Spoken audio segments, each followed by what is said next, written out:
Testing 1 2 3. Testing 1 2 3.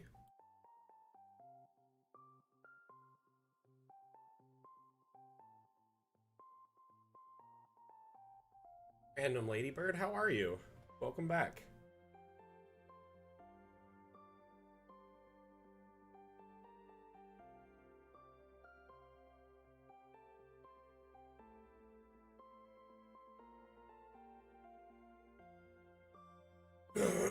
Excuse me.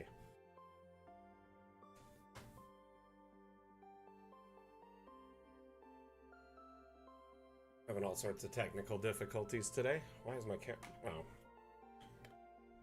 I left the lens cap on. Morning. Welcome back. Hope everyone's doing well. Just make sure everything's connected and working before we get too far into this.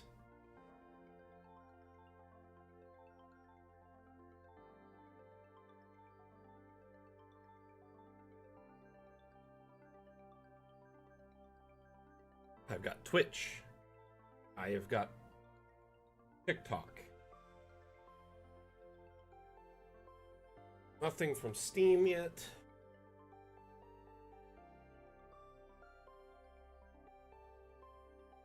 Facebook is working. I don't know if YouTube is working. Hey, Swedish Cook, how are you?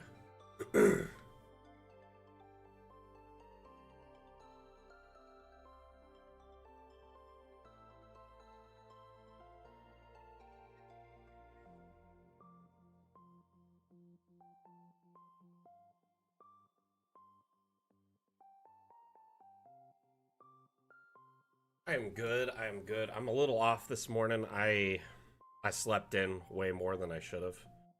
I usually am up like 2-3 hours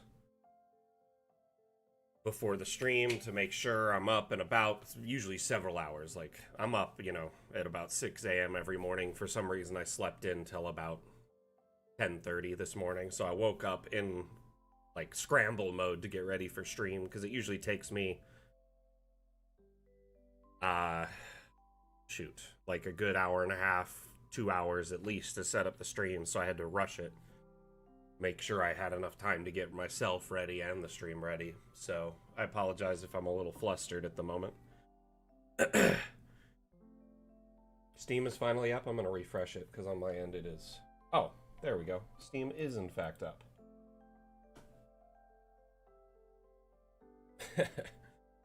Talk about frustrating.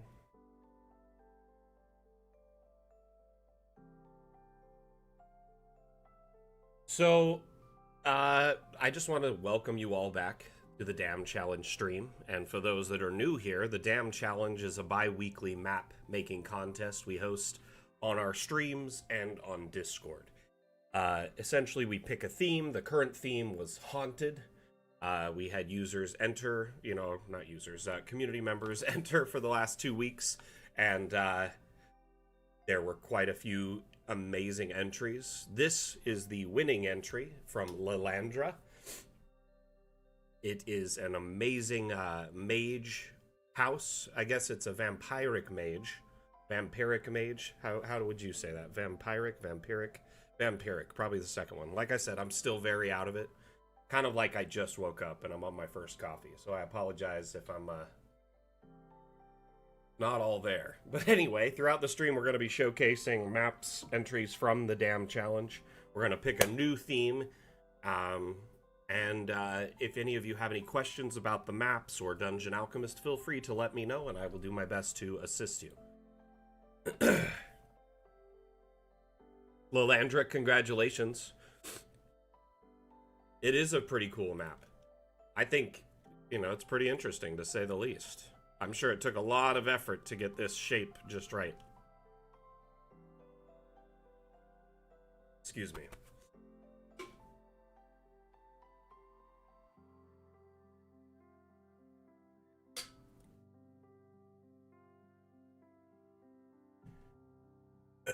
Random Ladybird, I read your message up there, and I'm, I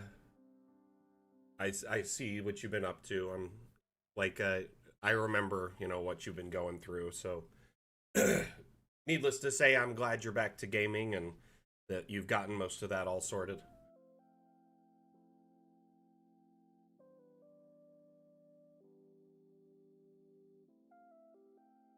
Oh my goodness. So this was done using the wall tool.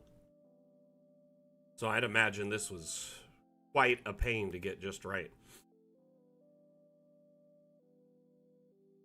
Because these aren't object walls, these aren't freestanding walls. That's impressive. Excuse me, really quick. I gotta go grab something.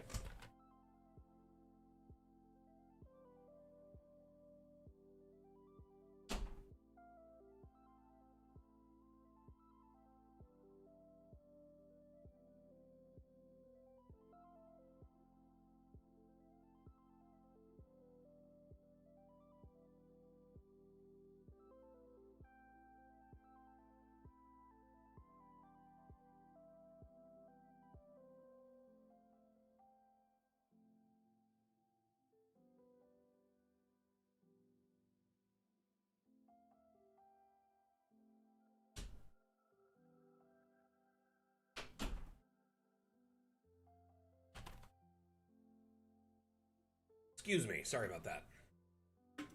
Oh, I bet the grid helped a lot, huh? Do you have any advice or tips for anyone wanting to make a shape like this? So, Lilandra, congratulations. You're gonna get a $10 Hero Forge gift card for your entry for such amazing work. I will reach out to you sometime between now and Monday afternoon with that gift card. Expect a DM via Discord.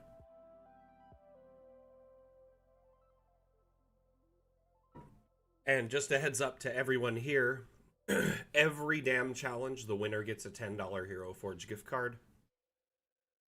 If you're interested in participating in a future damn challenge, that is always the standard prize. So you get a $10 Hero Forge gift card. Your map is the first map featured on the Damn Challenge stream, and you also are featured in the Cartomancer Chronicles, which every week we put up a new, weekly newsletter for people to check out interesting maps, tips, tricks, upcoming events. And in this case, the next one will feature Lilandra's map. I would like to point out right now, Hero Forge has a sale, I guess, through the end of the month. Their digital tokens, which are the ones that are compatible with Dungeon Alchemist, the 3D digital minis, are half off. So that means 2 for 1. So that means you likely could get, 2 for the, if you take advantage of that. I believe it can be walked through, yes.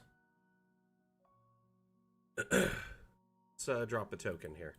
I'm going to drop the cat mage, the feline wizard. First things first, I'm going to disable collisions.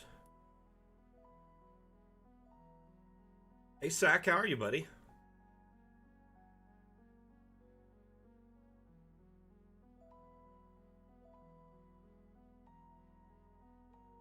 I am wonderful. I have to ask, your map, the boat in it, Sack? And I don't mean to detract from this map, I just wanted to ask Sack while he's here, because I don't know how long he will be here. Is, like, that was a single 3D model that you put on a track and just happened to match to the map? Am I right in that?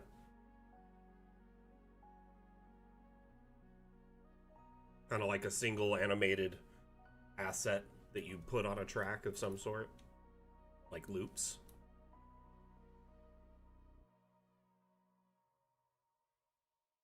Oh, this is lovely in first person. Like, this particular room looks great. Okay. I'm gonna... Just noticed that the chat, multi-chat is frozen. Let me refresh it really quick. So if anyone from, say, YouTube or Facebook has been talking, I apologize. I do have chat live right now from TikTok, Steam, Twitch.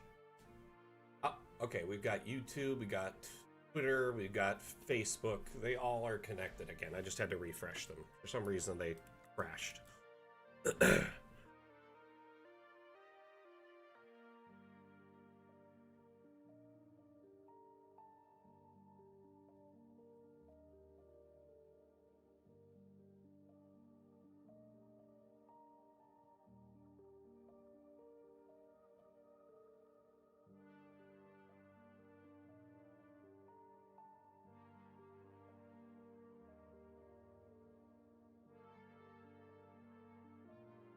So, how did you get the pathing so accurate? Did you like make the map and then use the map as like an image overlay in like Blender to get the track somewhat accurate? Or did you make the track and then bring it into the map and then just build the map around it?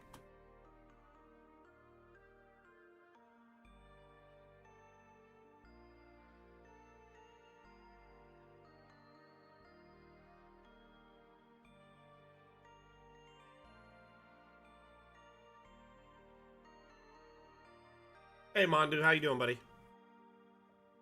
Welcome back.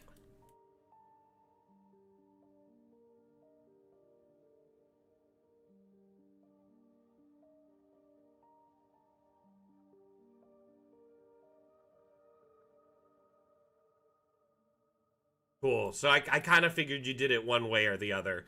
That you pre-made the path in Blender and then just brought it in and built the map around it. Or you built the map, had the path already made, and then just, you know, took that screenshot top down and used that as kind of a tracing layer in Blender. That's cool, though. That's really interesting. Lalandra, can I ask you a couple questions about your map? So, I already know that you use tracing to get this shape right. Um, I'm curious, how long did it take you to make this map? Ah, let me in. It is a beautiful little map. I really love when a map packs a punch, you know what I mean? Like, you get a lot in a little space. Not bad. So look at this. Just the top down of this is phenomenal. Absolute beautiful shaping of the structure. And that's all with the room tool. Like, I am just flabbergasted of this.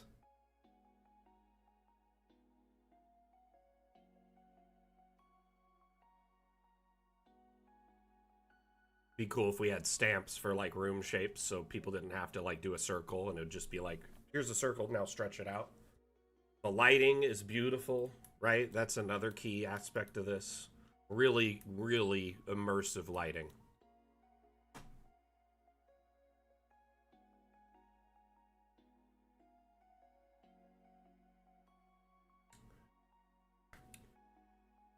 So, how was everyone's week? What y'all been up to? Anything interesting going on in your lives? Have you been doing any session prep? Did you have any games this week with your players? If you did, how did the session go? If you didn't, why didn't you? Was it canceled due to the almighty big bad? You know, time. You ran 4 games, Michelle? Holy cow.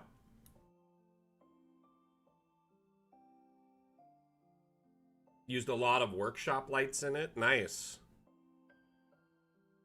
Like the invisible lights.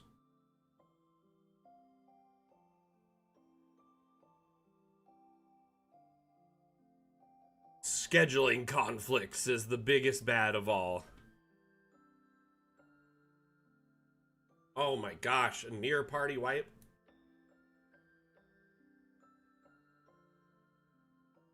Is there a way to... Okay, so Thrash Metal Man on YouTube asks, hey, question, is there a way to add items but change the height they are added at? Can you elaborate on that? Do you mean by import through the asset browser or just add from the object menu?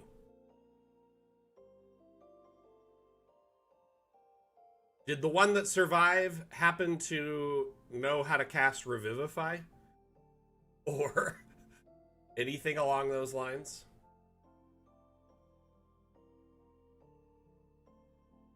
So objects in the object menu, you can't change their default height, but you can raise them after you place them. If you have collisions disabled, then you can raise them up and down with this arrow up on the left side there. Just grab it and go up and down.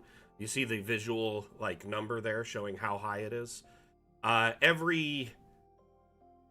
think it's every one, solid one equals like 5 feet up. It's like a cube worth of distance, so a square on the ground up. We have a an object here that is this bad boy. That also is a great indicator. Let's grab something like one of these and we'll duplicate it. All right. I'm gonna raise this up to 1. When it's at 1, it's, you know, just above the next one, pretty much. So that's a 5 foot, you know, square all the way around. So you can raise individual objects up and down, or when you import an asset through the asset importer, you can have it raised up in the asset importer so it's floating by default. But that is something we'd have to dive into another time. Today is Dam Challenge Day, which I don't mind answering a quick question, but if it's for a really drawn-out concept that will take a few minutes, unfortunately, we cannot do that. We're showcasing maps from the map contest, the Haunted-themed Dam Challenge. So every 2 weeks, we have a map-making contest. The current theme is Haunted, for those just wondering. We call it the Dam Challenge because when you save a map in Dungeon Alchemist, it's saved as a .dam file, which is our proprietary file format. It stands for Dungeon Alchemist Map. Essentially, we just kind of joke about it and lean into it a little bit. So we're not necessarily like swearing or anything like that. We're just having a little bit of fun. So basically, what I was getting at there is during the Dam Challenge, we typically don't do extended support or AMA because it's showcasing maps from that contest. Now, if we do have time at the end, I don't mind at all. And in fact, there really is only, 7 entries. So if I get through them all today, we will have time at the end of the stream to do support. But all other streams are AMA throughout them, no problem. I mean, you could pop in on Mapmaker Monday, the office hours, the opposite Saturday, which is the Dam stream, and get live support. Sorry about that, my man. I really do want to help you with asset importing stuff. By the way, if you're in our Discord, we can pull up the link for the wiki. Oh, no, wait. Atlam, could you drop a wiki link to Thrash Metalman on YouTube? So we can get him directed to the wiki. There's a brilliant entry about the asset importer, and you can pretty much import custom 3D models at any set height you want.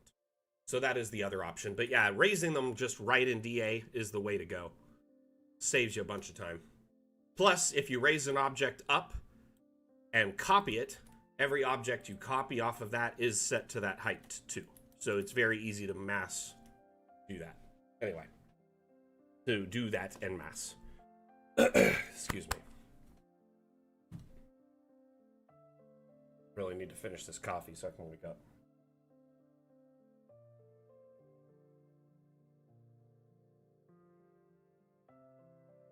Yeah, the wolves are a little intense. If you look at them in first person right here, they really give off that never-ending story vibe.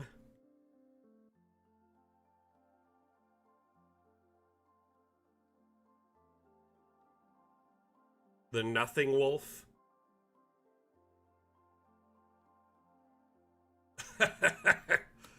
Mork. They are guarding it. They're terrifying. I wouldn't want to mess with them.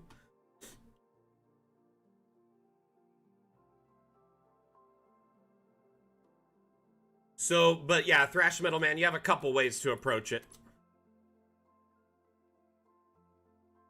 What's this guy's story right here, Lalandra? Is it? I'm assuming it's death, but in the context of the map. So when the campaign ended and there was nothing else to do and they didn't get to play anymore, they got a cool mount. That's so nice of you. I'm just joking. I'm assuming you played a little bit after that. Oh my gosh, there was a costume that I kept seeing on my like feed, Reddit and TikTok and wherever, and it was a kid dressed as Atreyu, and he's hauling around like what looks like a little puddle on the ground, and it's just got the head of a horse sticking out of it, and it just brought up so much trauma. But it's like a little toddler who has no idea what it is. It's probably their parent, like.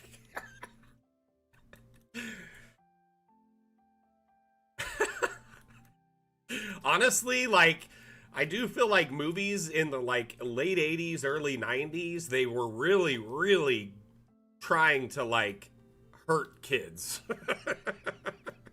Like, it's just get ready to grow up, kids. He's the Grim Reaper to collect the vampire. Wow, I bet you the Grim Reaper was excited to collect a vampire. Because he's like overdue, right? Aren't they undead, technically? Didn't they die like a long time ago?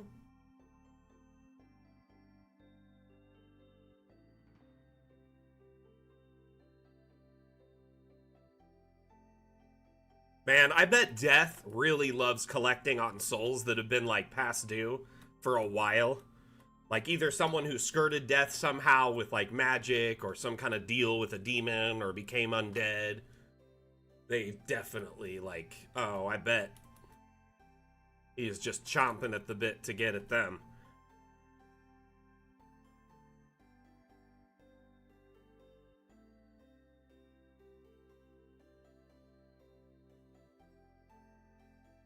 Wasn't the horse's name from Neverending Story? It's like Artax or something like that. Yeah, Artax.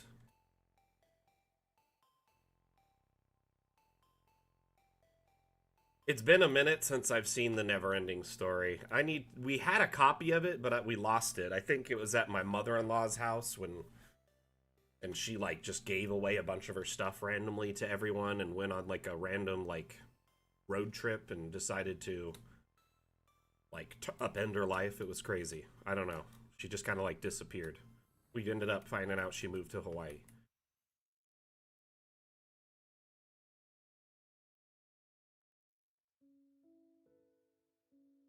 Oh, everyone cries when Artax dies. You are basically, you know, that's like how we share. That's like how we bond over trauma as millennials and Gen X.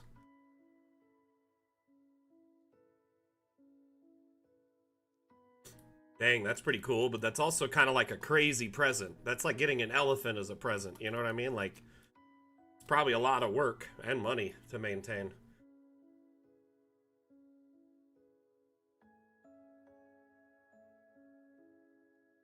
But yeah, Never Ending Story, really good flick.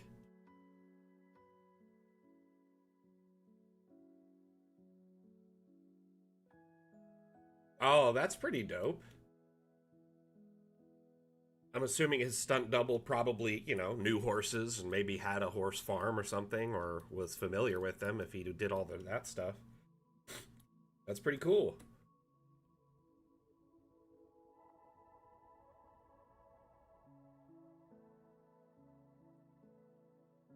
So, I will say though, I kind of smiled when you said that they lived out their life at a ranch because in the United States, like it's kind of a trope joke when your parents are like, "Oh, we're sending him to the ranch so he can live a good life."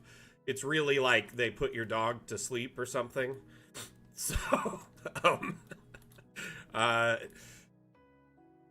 not to ruin anyone's child, a farm upstate, yes.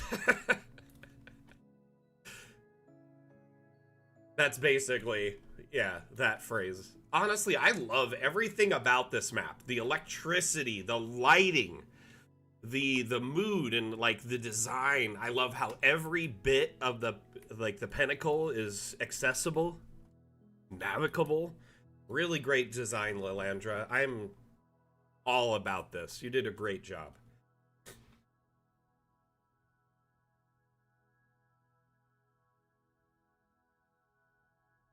Let's get in top down here. Look at all this majesty.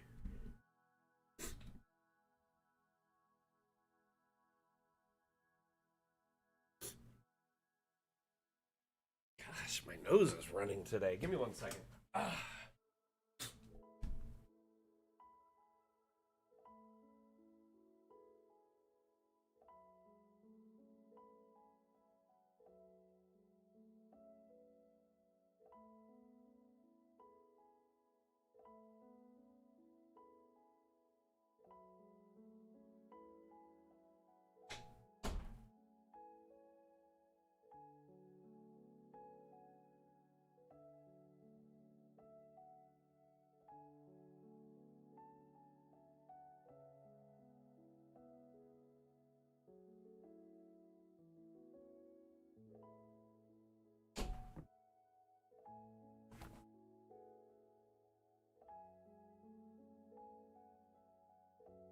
All right. Sorry about that. I have returned.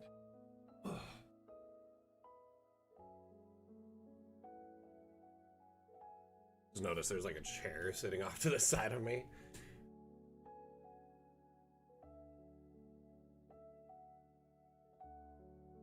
Very cool.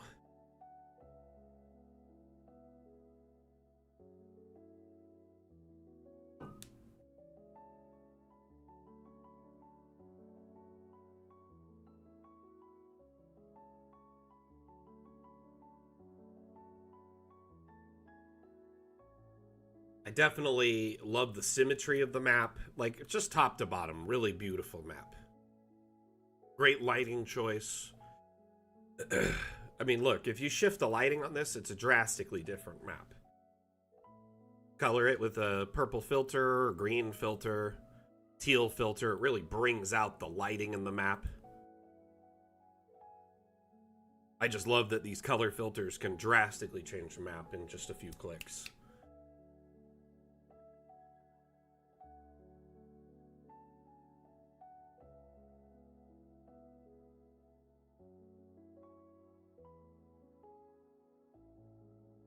All right, let us open the next map.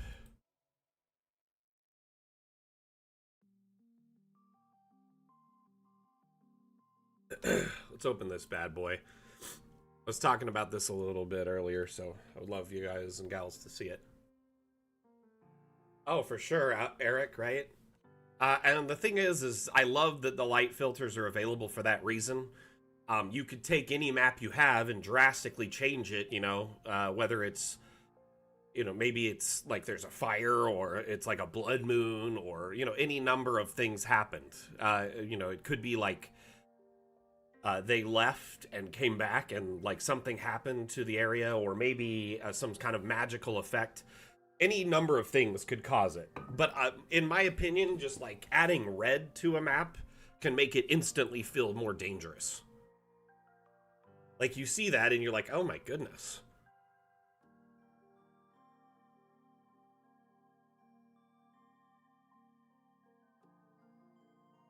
Zach, I know you put an impressive amount of time into this map. Some might say every of the time.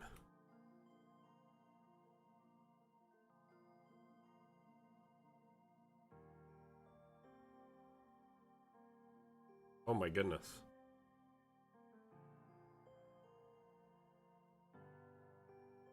The real question is, can I put a token on the boat? I cannot.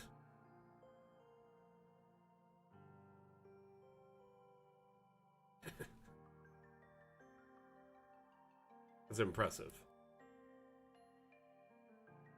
Regardless, it's really cool. Basically, It's a Small World meets the Haunted House ride.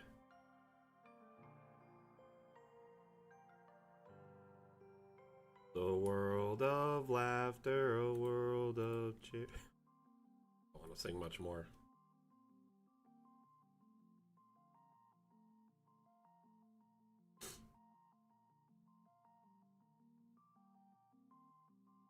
Right? Blue Slime is the MVP when it comes to putting up water on upper levels. So, Sack here has a waterfall with a blue slime cube just above it, right here. This. Oh, hi!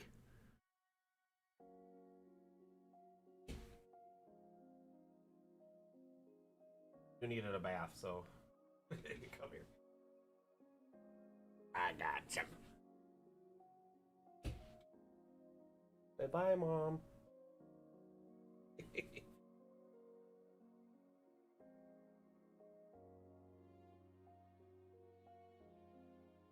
We got the baby.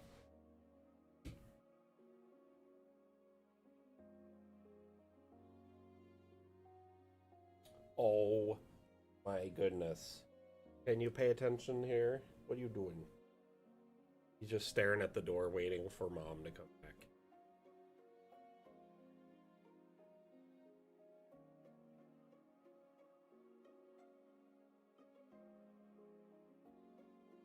Who's a good boy? He just had a bath.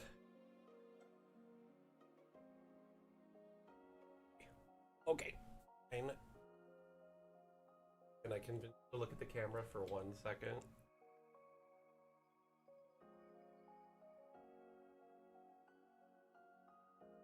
Okay, take him. Obsessed with you. Obsessed with you.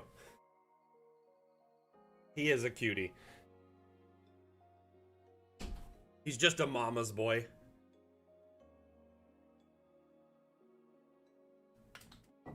Not a bad thing. It's just when she brings him in here, he just basically is just like staring up at her longingly. So this right here, this entire thing is just a slime cube for the water. A lot of users in our community will do this to kind of simulate water at a lower or a higher level. It's a simple way to do so. And that's a stock object in Dungeon Alchemist. It's called a slime cube. We do have an update planned down the road that will allow water at different heights, but for now, it does take a little bit of trickery or objects from the workshop to work around it. So that's the slime cube right there.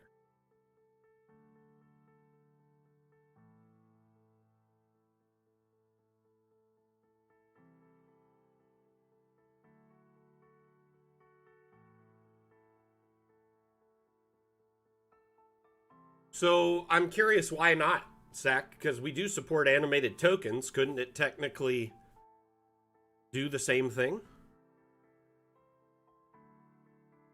How is the boat moving? It's an animated asset that was created custom and imported into Dungeon Alchemist, Vince. So in this tab right here, there is the asset importer, which allows our users in our community to import custom 3D models into Dungeon Alchemist. Whether it's an STL, FBX, or GLTF/GLB formatted files, they can be imported. And that means animated, full color, simple, just flat gray 3D models. And then they can also be shared through the Steam Workshop. We have almost 6,400 assets that have been shared by our community that essentially expands your functionality and ability with Dungeon Alchemist. Some of these assets bridge into modern, sci-fi, totally different aesthetics than what we offer currently. Others just expand that fantasy aesthetic, giving you more options. So I definitely recommend taking a look in the asset browser to check and see what's in there. But that boat being on a track, that was made very custom by the user that made this map. That would be Sack, who is present in our Twitch chat at the moment.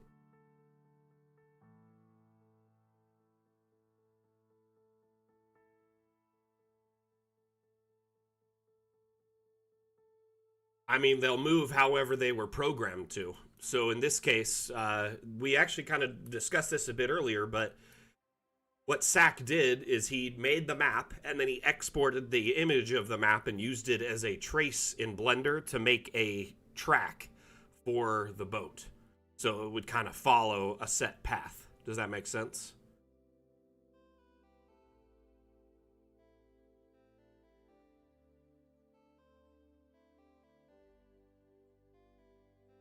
Animated objects can move in pretty much whatever way you program them to. I mean, usually they do just simple things like moving side to side. But yeah, I mean, this is probably a very complex track to make. It definitely wasn't a simple thing, and it isn't done stock in Dungeon Alchemist. It was done externally in like Blender and then imported into Dungeon Alchemist. Yeah, when you're in first person and Switch, it freezes in place, if I'm not mistaken, while the object continues to move, and then it'll shoot you back when you jump back out of it or something, right?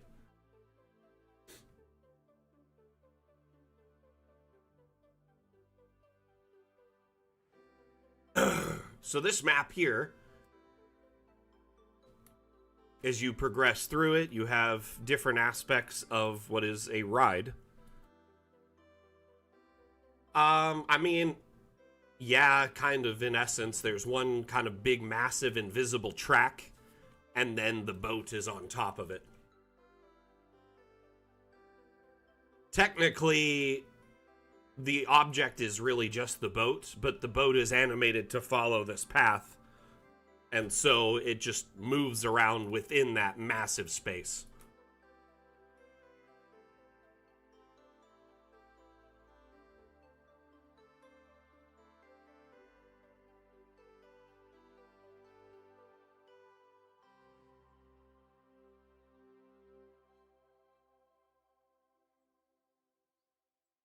For an advanced concept like this, you'd probably want to create like a support or a question thread in our Discord, and then we could dive into the topic more in depth. Oh, I really like that.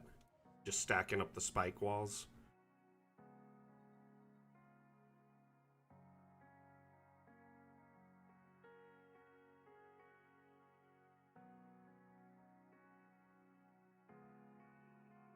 Oh, hey, Vance.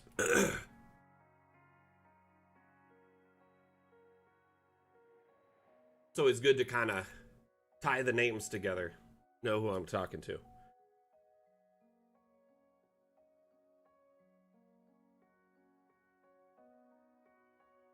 Yeah, I'm kind of just doing the top-down look right now, and then we'll jump into the token and walk around in a minute. In fact, I kind of just...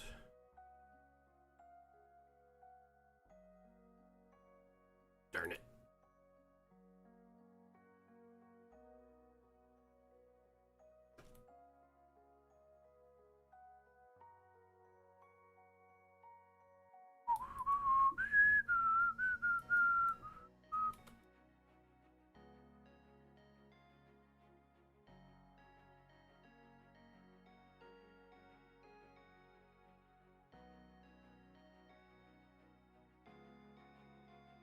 Footprints. Binkies. Wonder where the ghost went.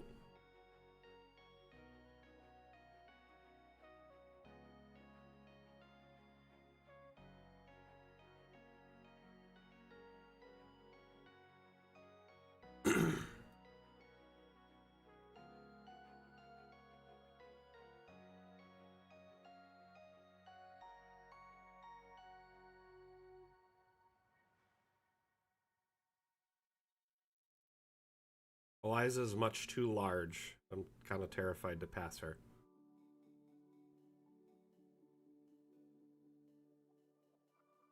Hide me!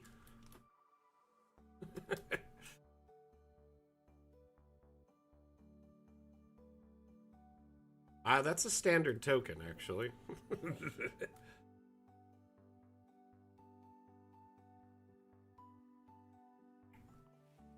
Done.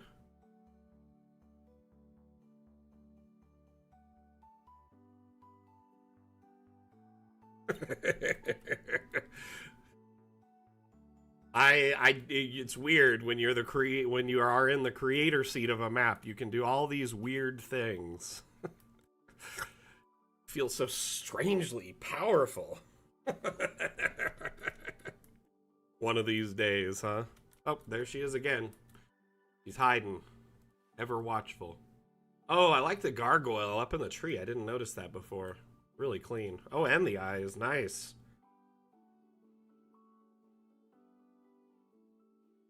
She's like a ninja.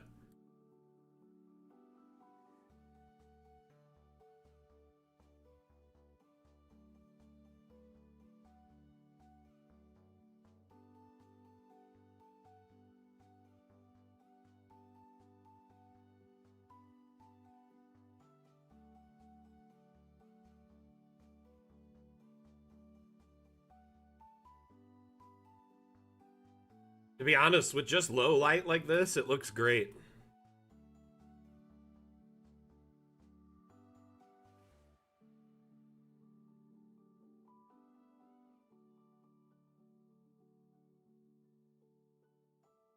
Speaking of gargoyles, I believe it's free on the Amazon Prime games, like the Amazon Prime rewards. Or it was, I don't know. So there's two services that give away like games pretty regularly that I am aware of. Xbox used to, I guess PlayStation probably still does. Like if you were a member of their service, I guess you pay for it, you get free games. Same thing with Amazon Prime, they give away like 5 to 10 free games a month. And then Epic gives away a bunch of free games. Yeah, GOG. So Prime Gaming essentially, they give away games for their own service, which is like Amazon Gaming. They have their own kind of launcher, and a lot of their games are like retro old games that like I played as a kid. Like a lot of the old Baldur's Gate games and um, Monkey Island and like all these old like interesting games that I loved as a kid. Um, so there is a Gargoyle remaster that's free right now, and it's like the Super Nintendo, Sega Genesis version of the Gargoyles. And I just kind of thought that was interesting. But yeah, I get a bunch of free games every month with Prime, and then I get a few, like probably 3 or 4 every month with Epic. And then Prime usually gives me some Epic games and some GOG games and stuff. It's pretty neat. I don't know, if even if like all you do is just have Prime passively for, you know, like shipping and stuff, which I'm considering canceling. But anyway, I just because it just seems to be no longer beneficial. Um, Other than like the freebies, because lately the shipping's been kind of abysmal, and the value, the pricing of items on Amazon just hasn't been that great. Here, let's run through this again in first person while it's dark like this. See what it looks like. Oh!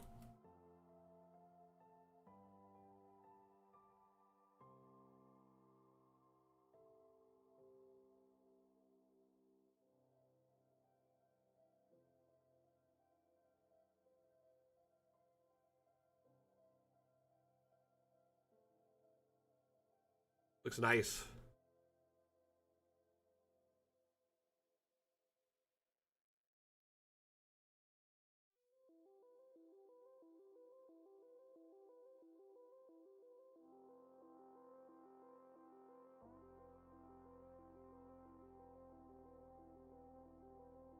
You picked a lot of good assets too, stuff that's like animated and moves, so it just adds a lot of life to the map.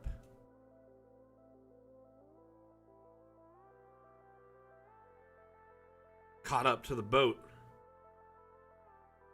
Yeah, I try to avoid doing the descriptions just because, especially if they're really, really long, it can take forever to go through. I prefer the hands-on approach in the maps.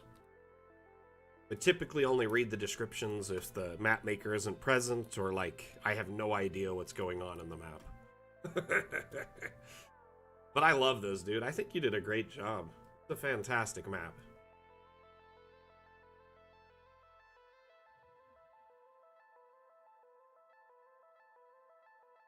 Look at this thing. It's a freaking novel. No, I'm just kidding. Both of y'all's maps is fantastic. Honestly, I love how much creativity the Damn Challenge brings out in our community. Because we constantly get these amazing entries and like interesting concepts that, you know, most people don't consider. And it allows us to have some fun, you know, friendly competition.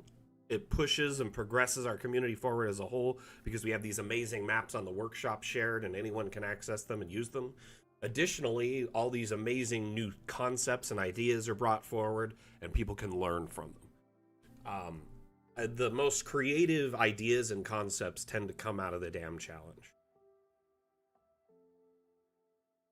Bro, trust me, you'll get more views. By the way, I saw that Sausage was posting it across the socials. I upvoted where I found it and saw it. One thing I can we'll chat about it later. Actually, you know what? Is anyone interested in like a little bit of advice to get your maps like noticed more? I honestly like, especially if you're sharing them or trying to sell them or like posting them on social networking.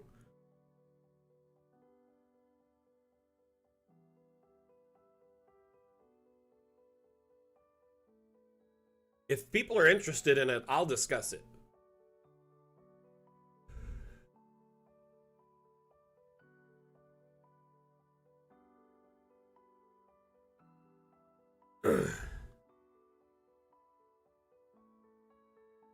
One thing with all maps, any type of social networking, posting, I mean, as the community manager, this is something I have to think about a lot.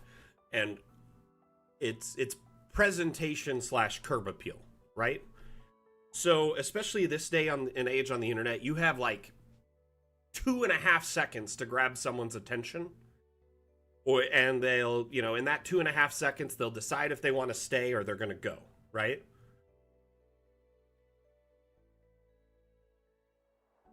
I mean, dude, it's not dirty if it works. It is actually a well-known tactic among YouTubers to put incorrect information in their videos and descriptions to get engagement in the comments to further game the algorithm, because the algorithm feeds off of engagement, especially toxic engagement, which is sad.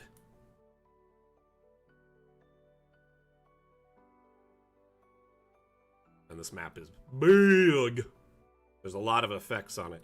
I'm gonna make it nighttime so we can kind of get a, oh, it is night. It's just bright.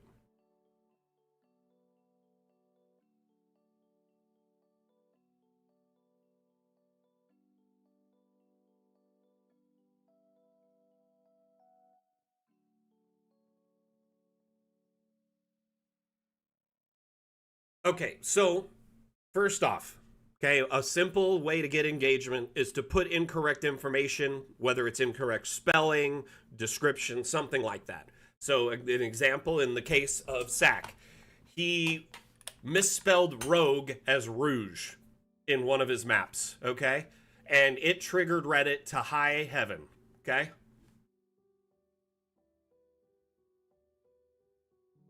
So, that's one way.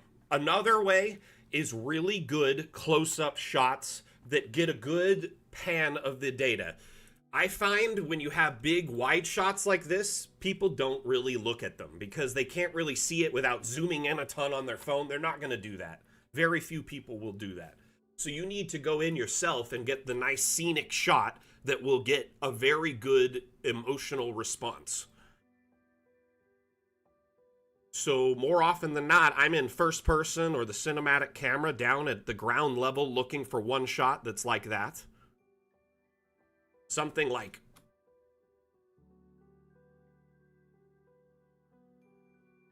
Jeez, I hate that that's the edge of the map. I really like these graves, but where it's the edge, it's kind of...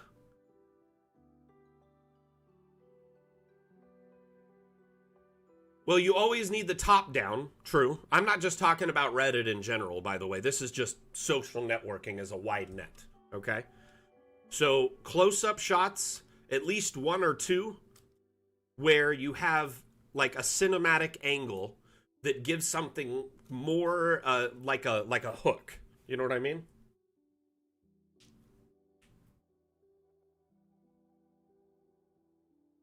I'm sorry I'm using your map as the map I'm talking about. I'm not saying you did anything wrong in your map, Troutfoot. I'm just saying in general, like, if screenshots like this here, this is a very powerful screenshot. I don't know why, but the moon always evokes, like, a really good response in images. They get really good interaction. People will often ask how you get the moon, because people don't know how to do that. And so I love teaching people that, too. So there's a couple things there. First person shots are great.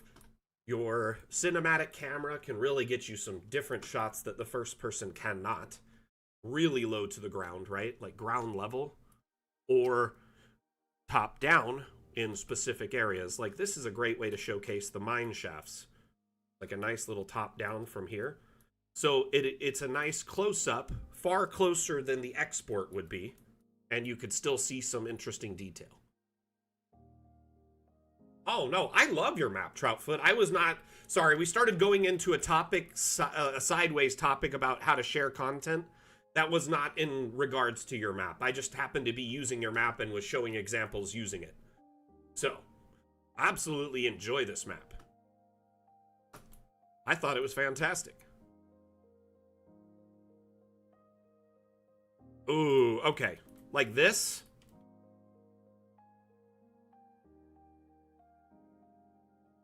Okay, that right there, that is a killer shot. Okay?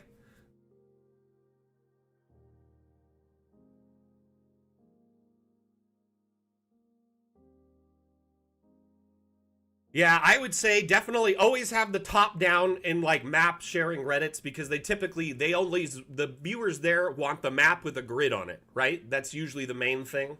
So as long as you share that, then the other shots are just more to evoke emotional response. Oh, Will, that's so nice of you. That's tops, man.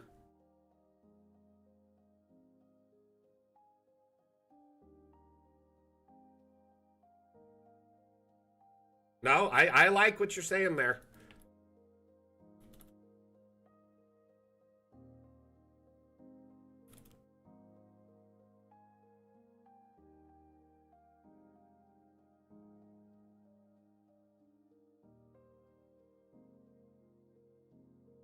The animations on that are like inverted and broken.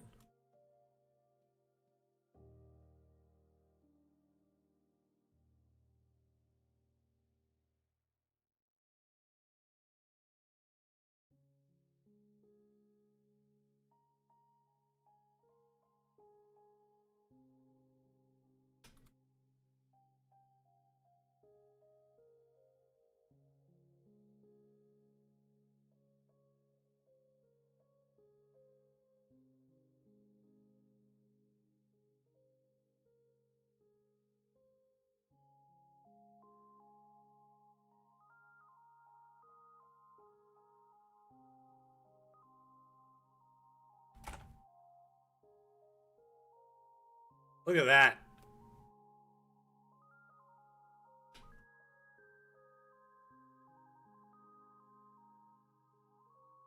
Play around with the height a bit. Just trying to like frame something like this. It may take a minute, but a shot like this is just killer. That looks like the cover of a t-shirt.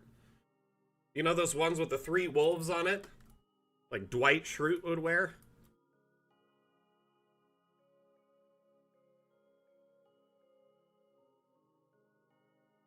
Anyway, so what I will do is spend time to try and find shots like that in the map.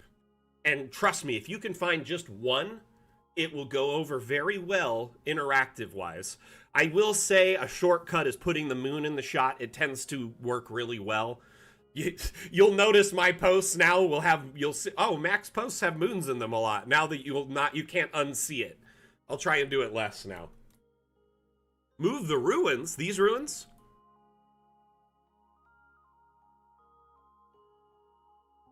Boo! Yeah. Look. Nice. You got me. You tricked me. You totally scared me. I'm glad to hear it, Will. Be sure to get them, we'll tell them about the streams and the Discord and stuff so they can pop in and learn. Oh, well, that's so nice of you to get them that kind of gift. Like, I'm sure they'll find that very useful for your campaigns. TikTok, thank you so much for the likes. Much appreciated. Much appreciated. I heart you too. So how long did this take you to make, Troutfoot? And you said you didn't get it quite finished? Looks pretty solid. Overall, it's pretty good. Oh, you gotta go? Okay. See you later.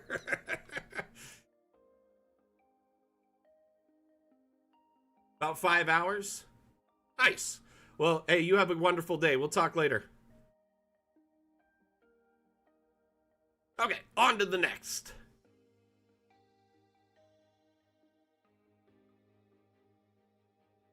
This one's Lambence. This one is a monster map.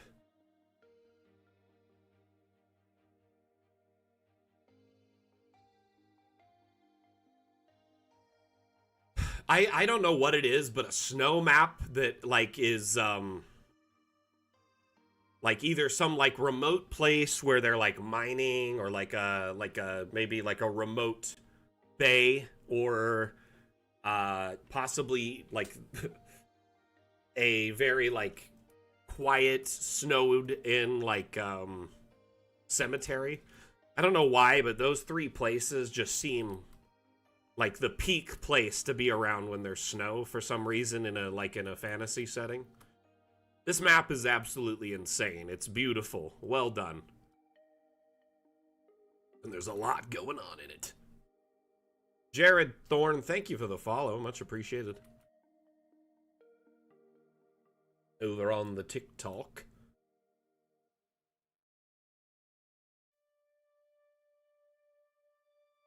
So we've got the entryway here with a gate, and it looks like the whole village is walled off with these massive, you know, like log,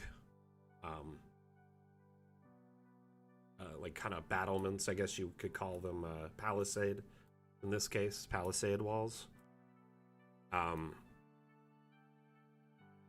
The whole area looks to be a fort.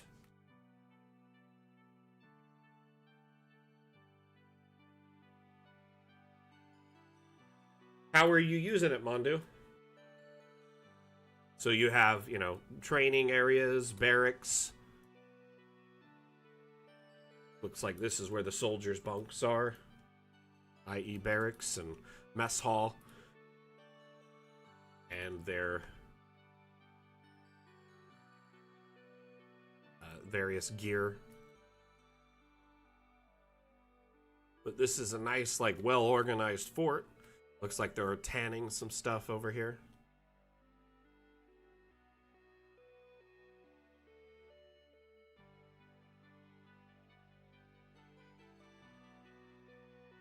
Let's make it daytime so we can see what's going on out here.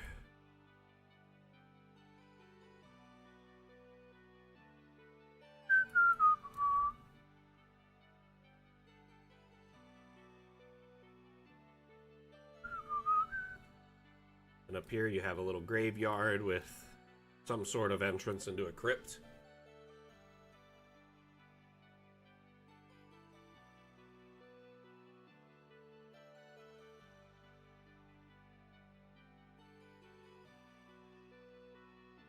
Oh, wow.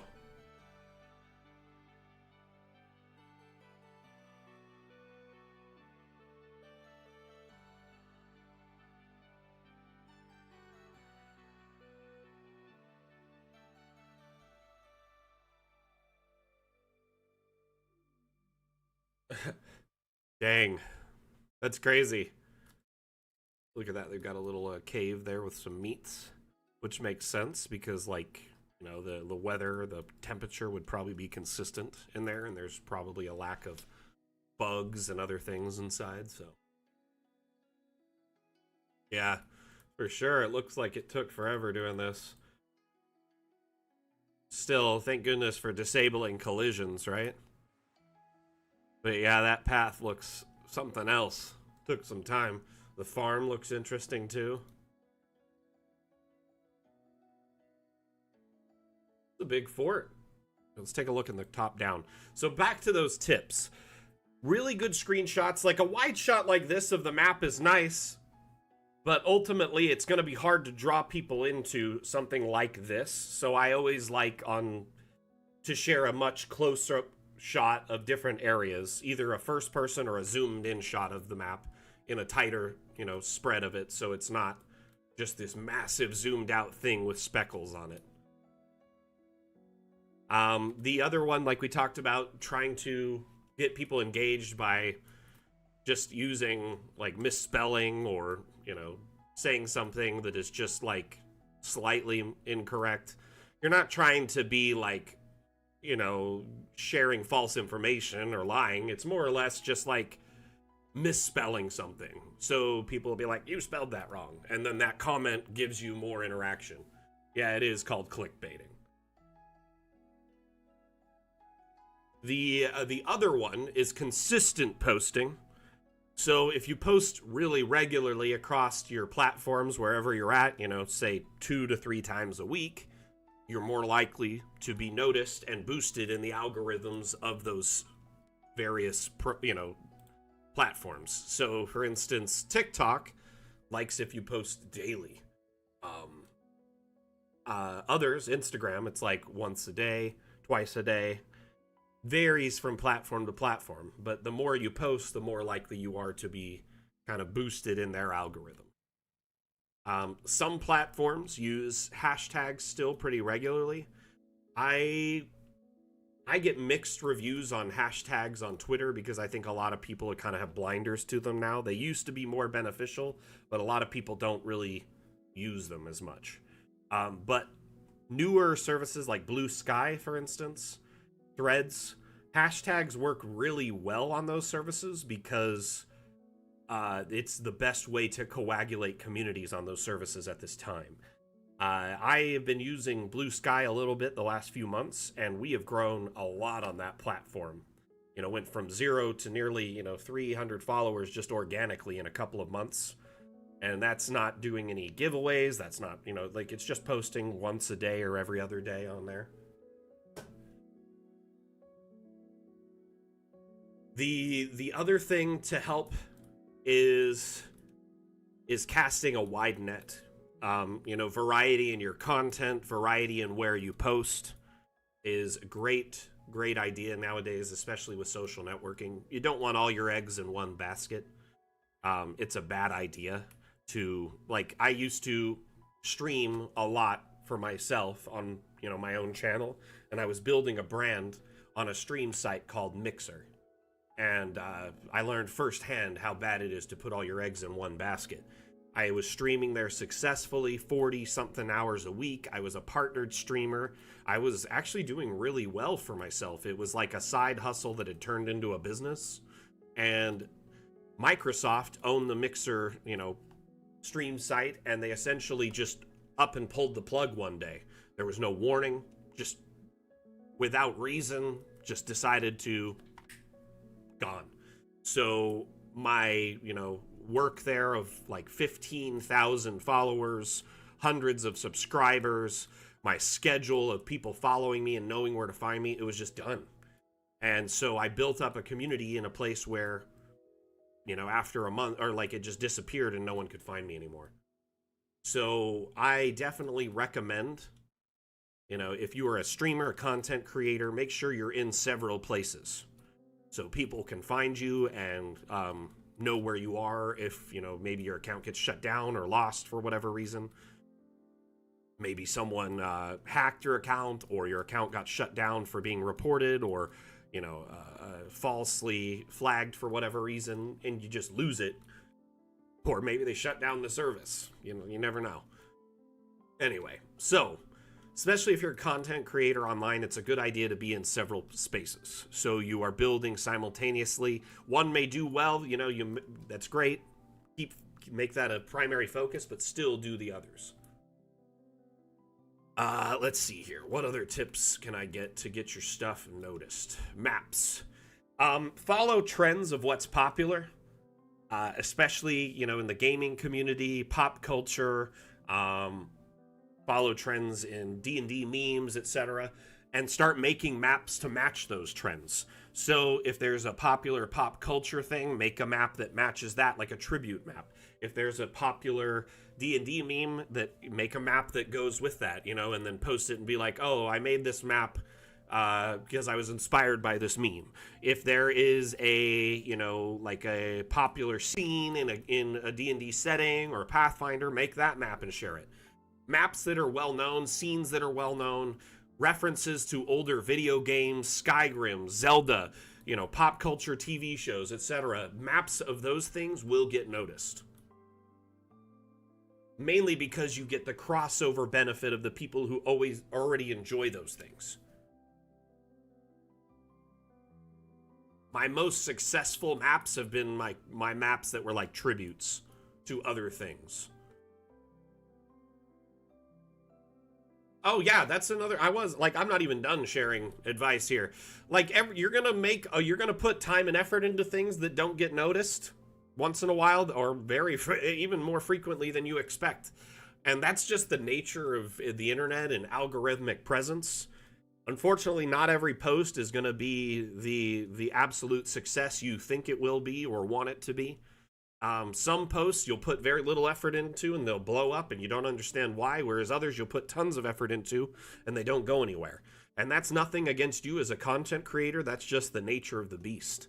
I would also say, don't give up. Like, consistency is king with this stuff.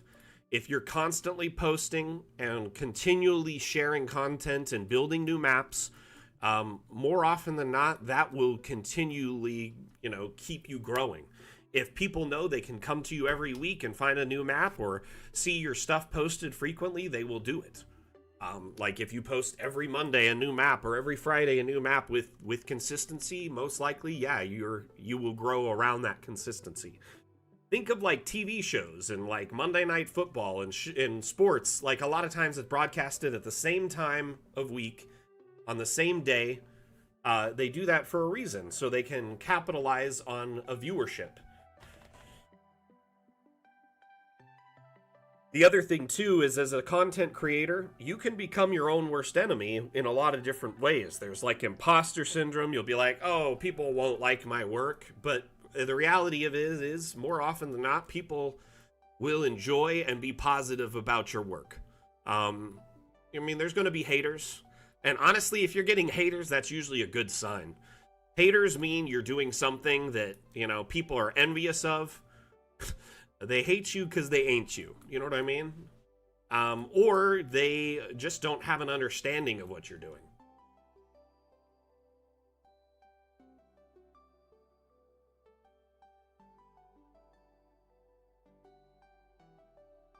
I've had maps I put like 100 hours into and they still get noticed, but I've had maps that are trend maps. It is an interesting idea, huh? Just call me Run. Like, honestly, trend maps are a great idea. It's always smart. In fact, speaking of, we should actually come up with a new theme for the next Damn Challenge.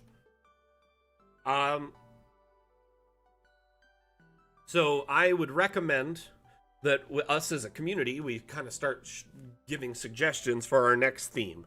I typically go 1 to 2 words themes that invoke, emotion and give you a lot of options. I don't like to kind of box people in with something that's like general store. General store is far too general. You know what I mean? I would say shopkeep or something like that, because then it could be like anything. But that being said, we did do shopping like a few weeks ago, so we probably are like a couple challenges ago, so we want to avoid that.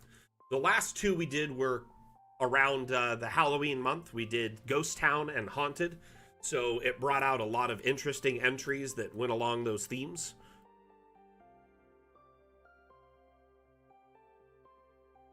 I think going forward, we should probably do something that is kind of shifting away from those themes so we could try something a little bit different, a breath of fresh air, so to speak.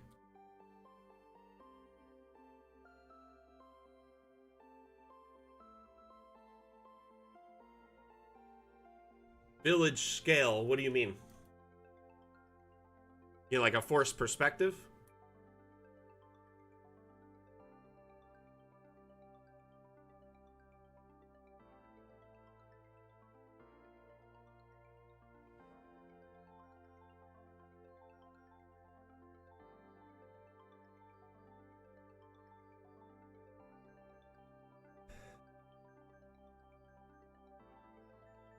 Um, yeah, I could try to come up with a list of the past themes. It would be quite difficult at this point because there's like 2 years of them that are like every 2 weeks, and for a while they were every week.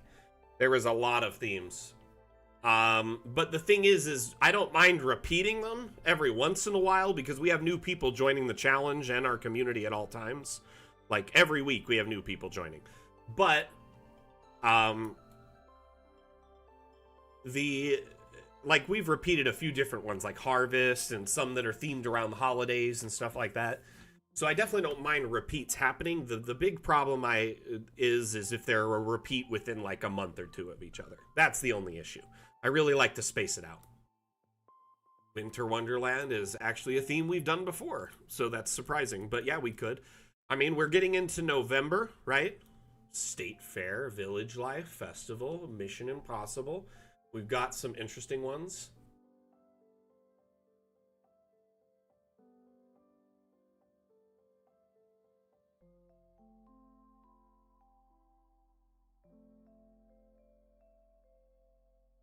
Honestly, like it's frustrating when you lose patrons, but dude, I wouldn't even chalk it up to the map. Like you probably just posted and then it reminded them that they needed to cancel. You know what I mean? They got a notification. Think of it this way, this time of year especially, people are trying to save money so they could put it into other things. Whether it's their bills because they're putting money into holidays and travel and gifts, or they're, any number of things. The exit surveys are very harsh. Oof, man, I'm sorry.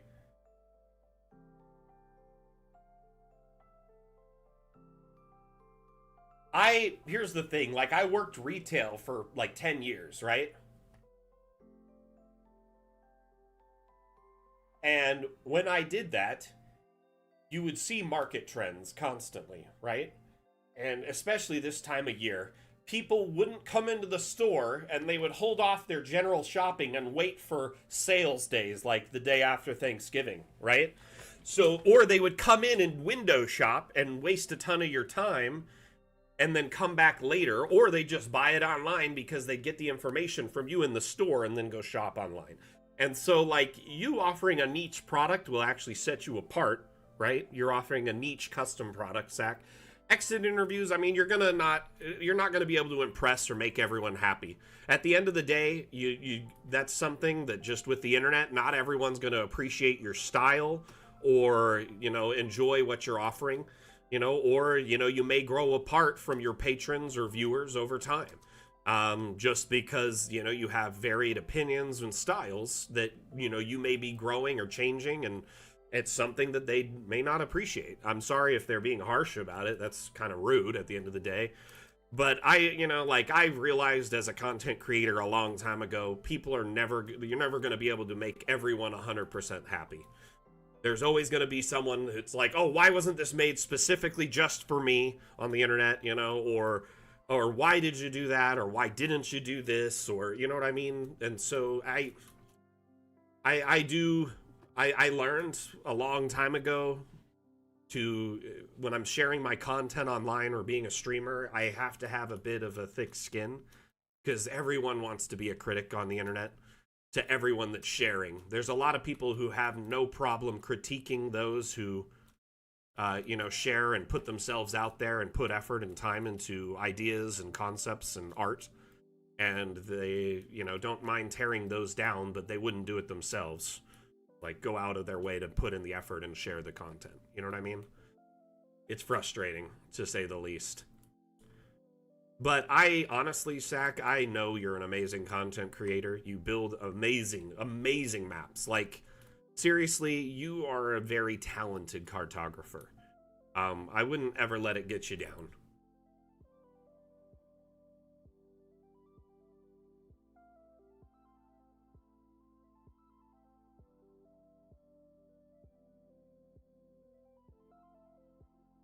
Lambent, this map is something else, I gotta say. It's fantastic. Very fun. I will say that I'm happy that the devs decided to kind of back up our community more by kind of removing the presence and mentions of AI from our like store and other stuff to and social network descriptions and stuff to kind of help combat the misconceptions around Dungeon Alchemist.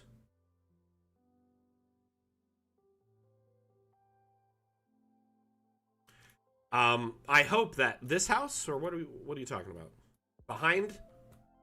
No, I saw the shrine behind. Also like the little meat locker there. Which house? Which house? Which house? House on a hill.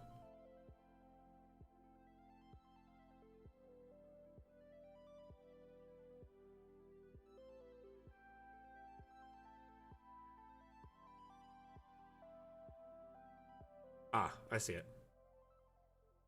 It's a big map. It's easy to miss things. Let's drop a token over here. We'll take a look.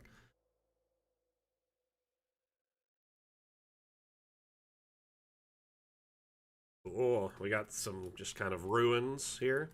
House that's kind of fallen apart. Oh, this map is massive. It's 70 by 122, so definitely warning if you plan to load this map.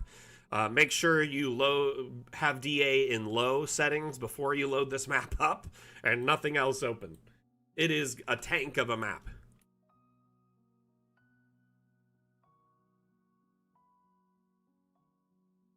I really love rundown buildings too, because it's just a fun, like, little exploratory area. Ooh, we got some blood. Some intrigue, if you will. Ooh, I like that there's a plant growing out of the tub. When are you going to get the new PC, Mondu? What's the ETA on that?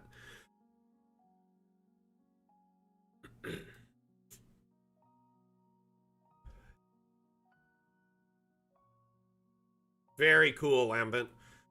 How long did you put into this map? I'm just curious. I bet the longest part was the wall and these planks. Like, putting those down by hand probably took forever.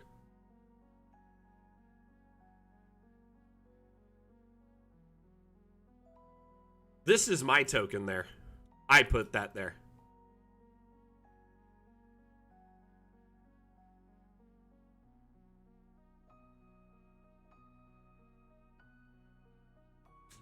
Ooh, pieces out of stock. That's rough. Ooh, we got a fairy ring here.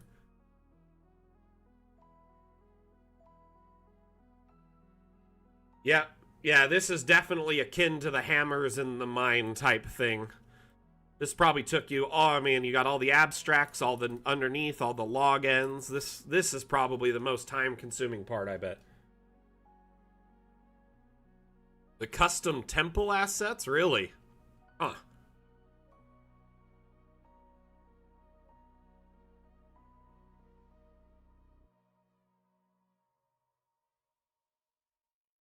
The shrine's really pretty, though. Looks really good over here.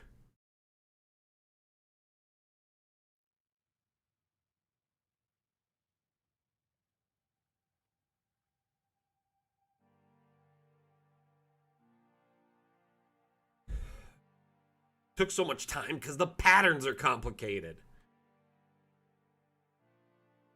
That's like a really deep joke. Like an inside joke. I don't know if anyone will get that.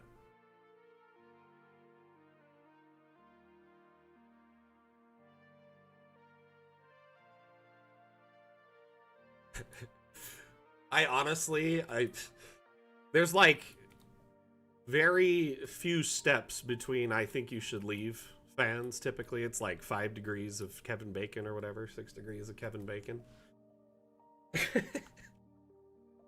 But I think you should leave is definitely a niche show, so most people probably have never heard of it or watched it or find it confusing.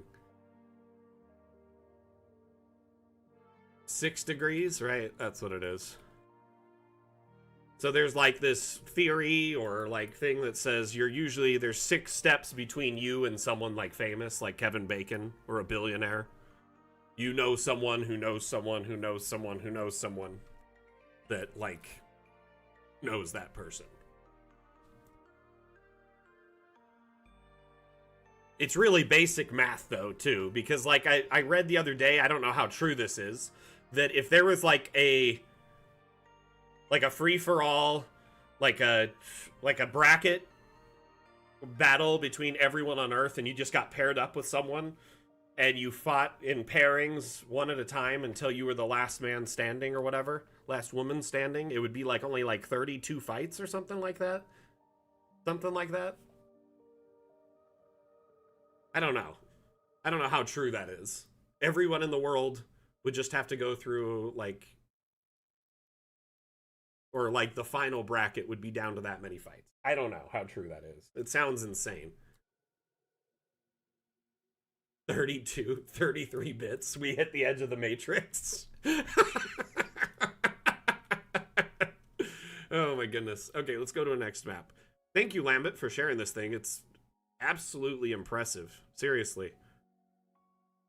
Okay, so we have looked at... Let's go to this one here. Hollow ground? Do they mean hollowed ground? Or is the ground got a hole in it?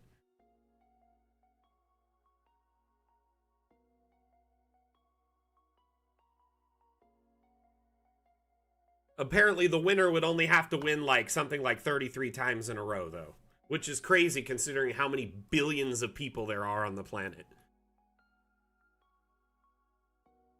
But it's like every round you cut the number of people in half, so it gets exponentially less. Even if it's not like death elimination, it's just you're eliminated from the contest, let's just say. Let's say it's a thumb war, the ultimate thumb war, worldwide thumb war. Dang it! Yeah, Chuck Norris is gonna be the last one that you're up against. No.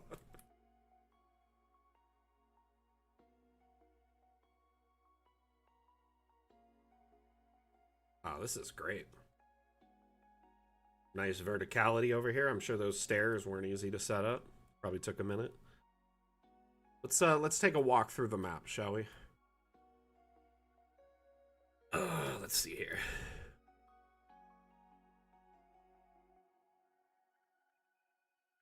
Yeah, but I'm sure that, you know, we don't really want to mess with any part of Chuck Norris. His thumb is probably like as strong as like the average human's like leg.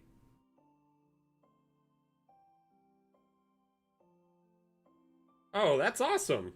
Kalali, that's real. Is it Kolali? Cola? No, it's got to be Kalali. I am hoping I said that right. Hoping I didn't butcher that. So Random Ladybird, I owe you an apology there, and some others just asked about this the other day. So basically, prior to the Magic update, I had to put a pin in those because there was a ton of stuff going on. Testing, tons of video production, right? So I put a pin in it, and then after Magic update, there was a sale that I had to manage while all the staff was out of town by myself, and then I went on vacation. So essentially, after that, I kind of forgot about it because the pin was something that I just missed. I had a note that I had it on, and I think I accidentally threw it away. So essentially, I forgot to get back into those videos. They're sitting in my computer. They're partially edited. I have about half of it edited. I want to finish it all and release it as an entire sequence. The problem is it's like 20, 30 hours of video. I have to go through and watch every hour of it in real time to make sure I don't miss anything, to edit it for time and content. And it's just, I do it in between my normal work tasks. So I just try to squeeze in time when I can.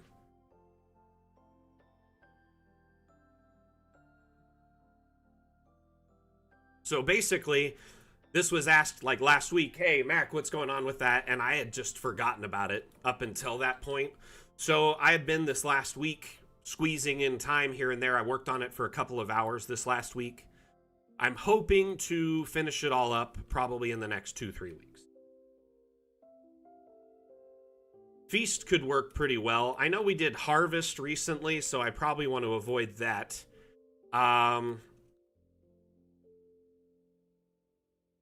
Oh, it is a lot of work. Also, part of the problem is one of the streams is corrupt. So one 2-3 hour stream is entirely corrupt. The recording of it is bad.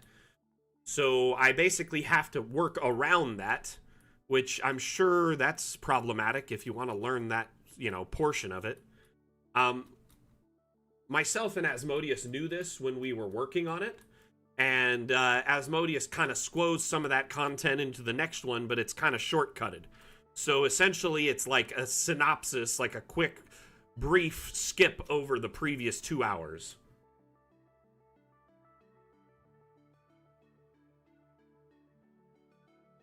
Well, the moon, unfortunately, is just a static skybox. It's just an image. It's not tied to the light source, so that's why. But yeah, I understand why it can be a little bit of a bummer. Remember, you can always match the light source to the moon. So if you go into your light, you can rotate it around. So it seems like it's cast from the moon.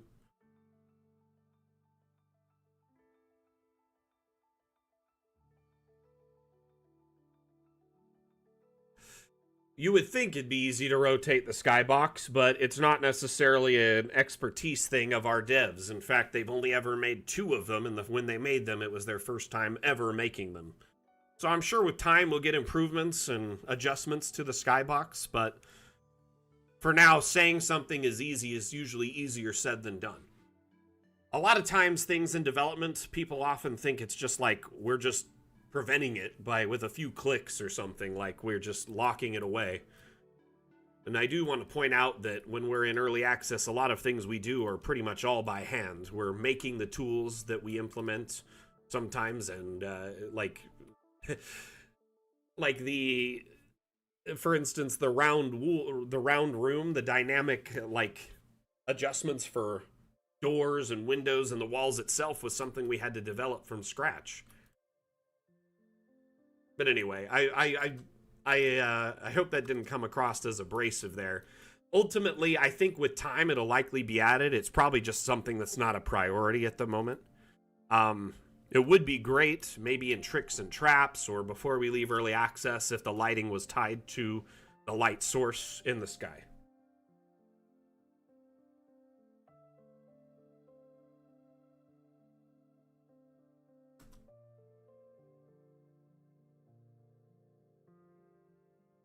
At the moment, I don't have a favorite. Is there a community favorite? Is anyone are y'all set on a theme as a group?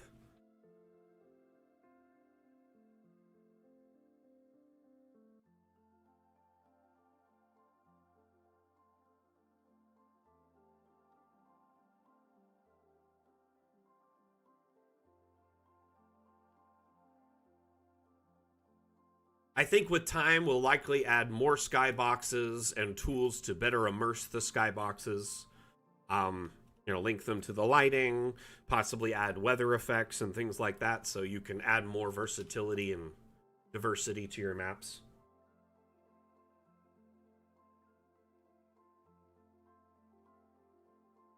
Oh, Star Citizen, man. Don't even get me started on that. That game's been in early access my entire adult life. It was in early access when I left high school, I feel like. I got a kid that's 18. Man, that game is so interesting, but at the same time, so frustrating. I've played it a bit, I'm a backer and I enjoy it from time to time, but at the same time, what's frustrating with me is the almost molasses like pace of development. And I understand there's a lot going into that game because it's like a real time interaction across the entire vastness of space. So yes, it's quite a bit of development, and like it is easy to get frustrated as a user or as like a someone as like an end user of a product.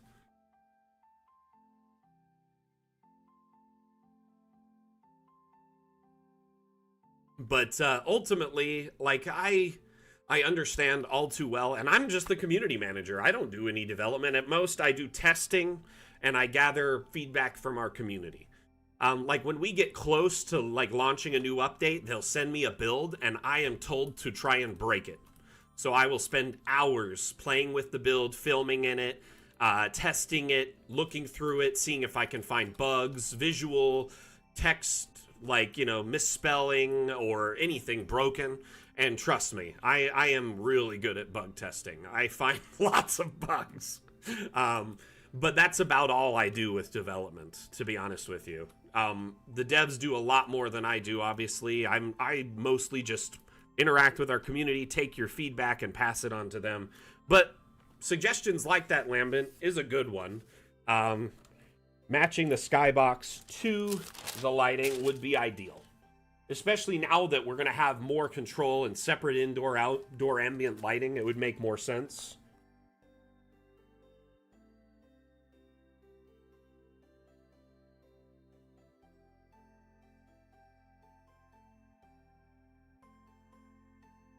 I don't know if that's on Upvoty, but if it's not, you should definitely go post an Upvoty for it.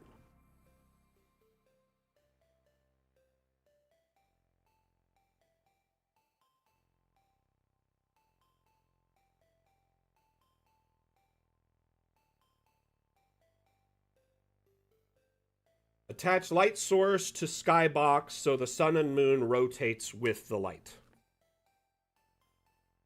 Better immersion.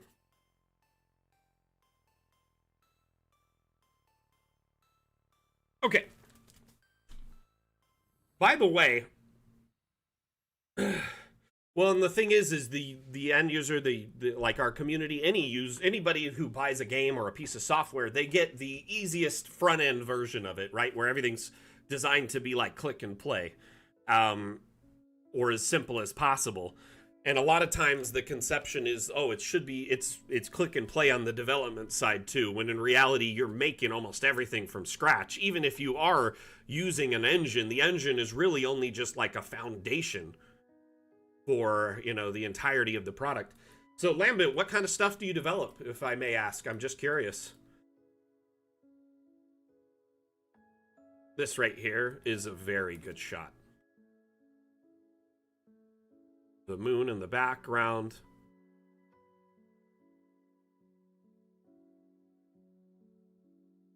No, I understand. You want it to match up wherever the light is coming from. It just rotates to match that point, so it makes more sense. I understand. You just want those two to be in sync so they match the location. For now, I would just say, if it is bothersome, rotate the light source to match the location of the moon. For some reason, I feel like it does move. I don't know if it matches your clock or something. Because there are aspects of DA that do sync with your system clock. I will point that out. For instance, the grandfather clock. It's kind of a silly Easter egg. But the grandfather's clock matches your system time. And I'm wondering if... Oh. Where did that token go? That was weird. It just disappeared.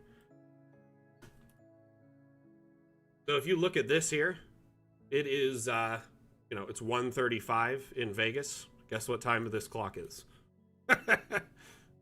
Boom.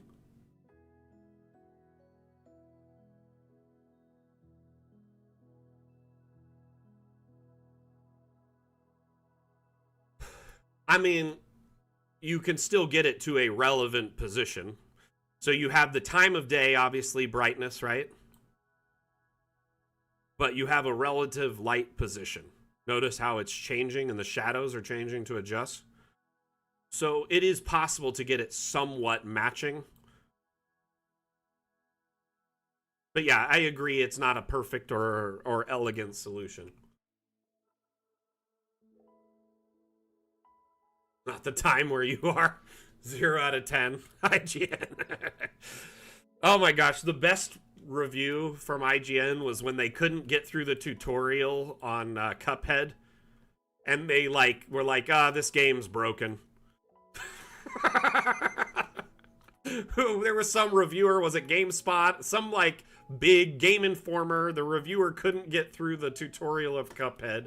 Was like, yeah, this game is buggy and broken. I don't understand what's going on here.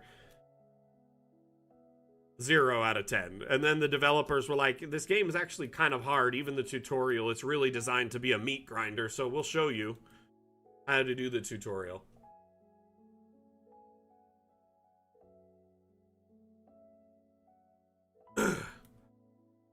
So, moving on to the next map. Let's see here. We did this one, we did this one, we did this one, we did this one, we did this one. Let's do this one. I think Feast could work. We could do... Yeah, Feast could be a good one. Because then that'll give 2 weeks into this month, give people plenty of time for a Thanksgiving one-shot to prepare. And more people will likely enter because it's themed with the month. I like that.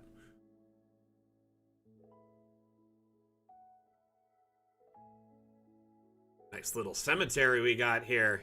This is from Lord Rev.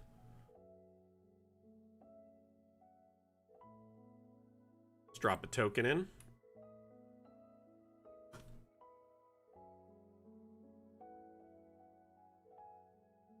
Ominous.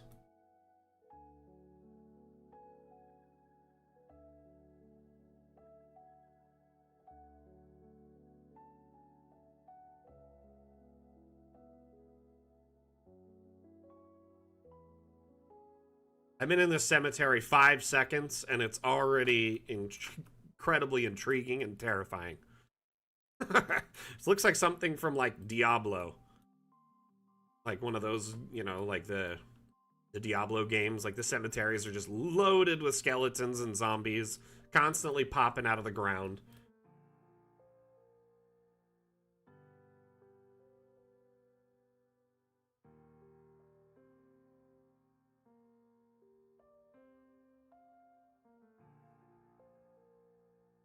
Whoa.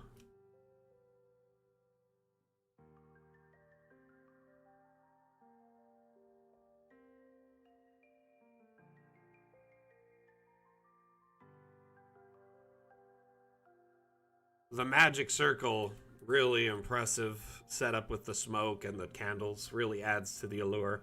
Got the canopic jar in there. Someone's definitely getting set loose. Or turned into undead. Very cool.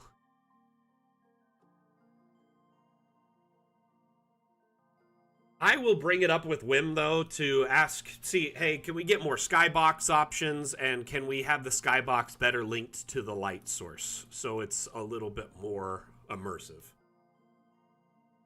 Trying to message their mom. Right?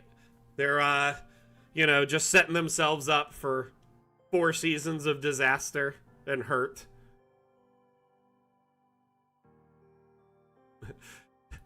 The laws of equivalent exchange are brutal. Let's just say that.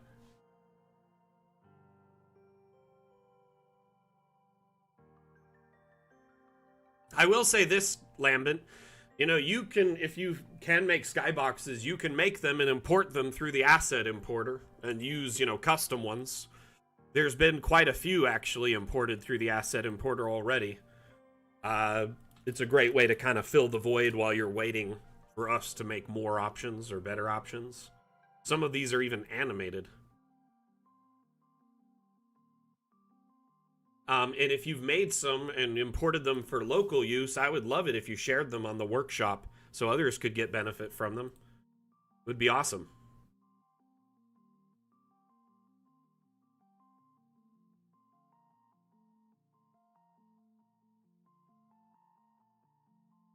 Mondu, were we referencing the same show? Or the same anime, manga? Or were you talking about something else?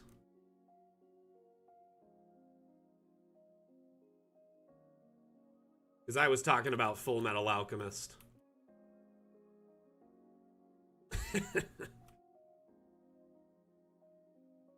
Ooh, got stuck on the gate there. That was weird. Slingshot me.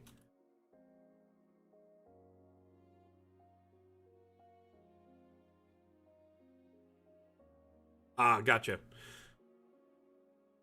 So, in the anime Full Metal Alchemist, there's two boys that are trying to, like, bring back their mom who died. And they're using alchemy and, like, a magic circle. And in the process of doing so, it, like, sets off, like, the plot of the whole show, essentially. So I can't talk too much about it if you haven't seen it without giving major spoilers. But it's essentially what you were kind of saying there, so I thought you were talking about that. Anyway, honestly, Lambent, you'll never know what people think about it unless you share it, right? I know a lot of times assets, like I'm kind of that way too with maps. I don't like sharing them unless they're like absolutely perfect and I get up in my head about it. But more often than not, people love my work, love the stuff I share, and so you know, you're more than welcome to keep it private for your own personal use, or if you feel like it's got a lot of work left. But I mean, more often than not, I think the community will get benefit out of it, even if it's not in a finished state. And you could always, you know, remove the unfinished one and then put a newer one or an improved one later.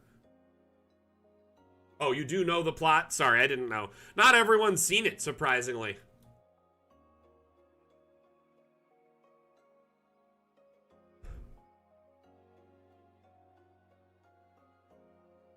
Which is crazy because it's been around like what 10 15 years now, and there's been 2 iterations of it, like one and a live action too, 3 iterations.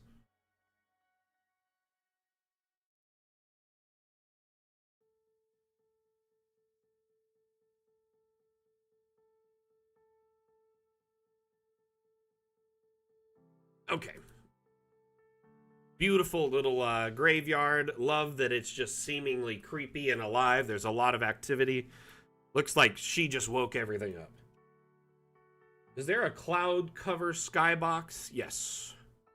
There is one that's just clouds. Like that one. Works really good. There's this one that's, these two are, like this one is lightning. Michelle made these two. They're great. I'm not sure what the dark, oh, it's lightning too, as well. So there's 2 different lightning ones. The cloud one's great, and I think there is a rotating aurora somewhere. Oh, aurora that moves slowly, yes.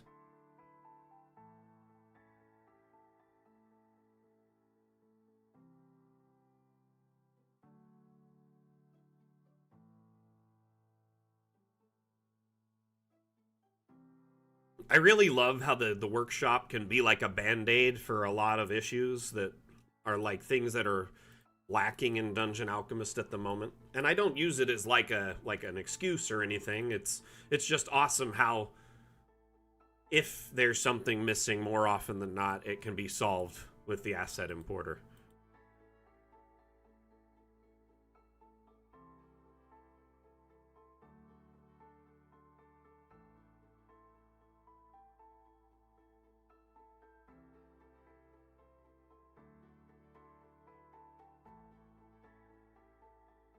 Listen, you just said a cloud skybox. You didn't say not cute, puffy clouds.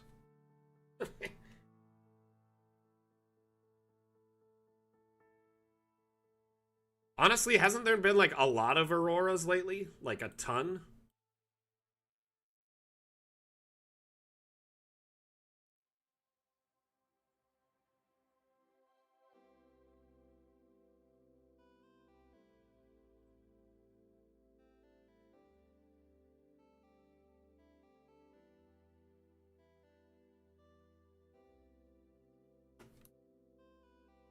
Okay, Miss Dooms and Gloomy.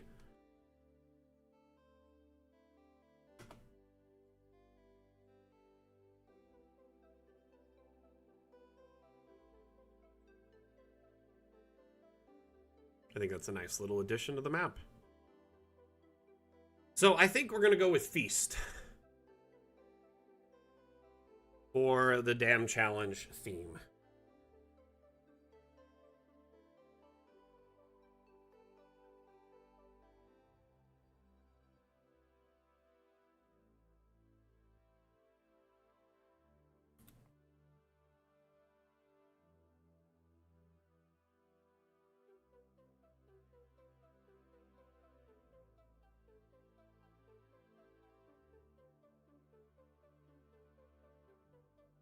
Alright. Back in the... I just updated the theme, so I wasn't the correct computer. Painted Tower. Nice. Yeah, this one's great. Geronimo always really knocks it out of the park with his builds.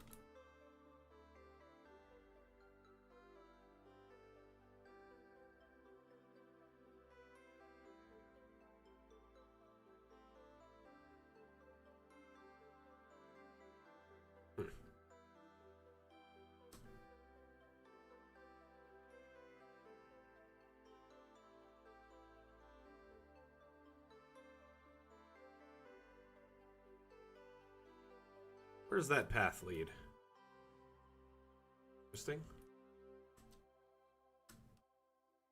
Token's stuck. It's like, nope, this ain't happening.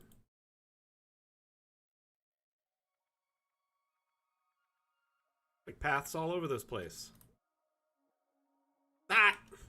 And lots of colliders. I'll just use the cinematic camera.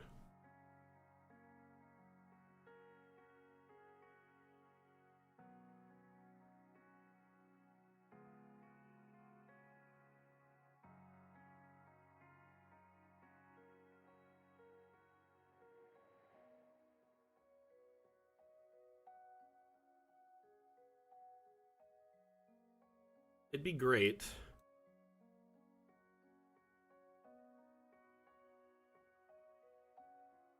It would be great if the cinematic camera was not affected by colliders when collisions are disabled.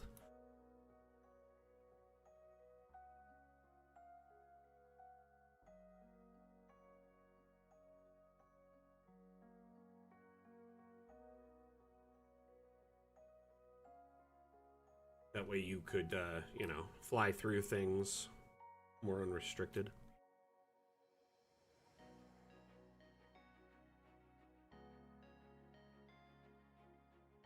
What is going on with the token?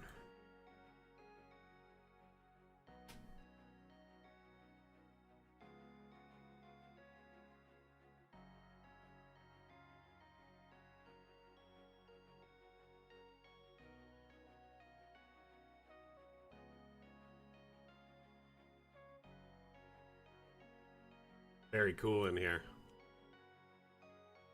Looks like urns for days. Yearning for an earning.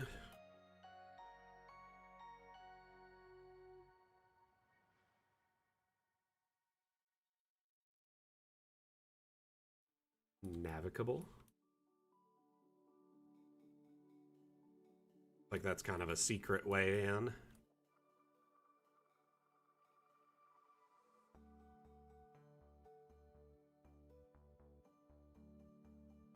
One's beds are on hay.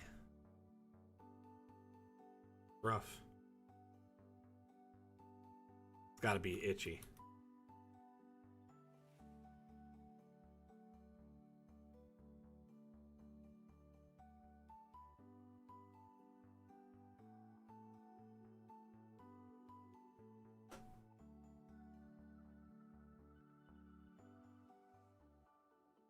There's urns for days.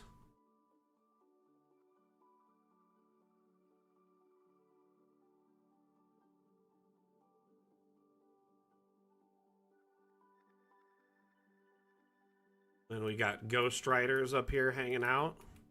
Just a party of Ghost Riders.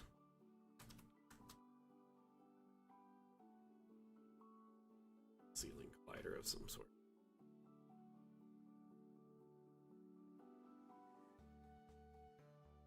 Save me, Nicolas Cage!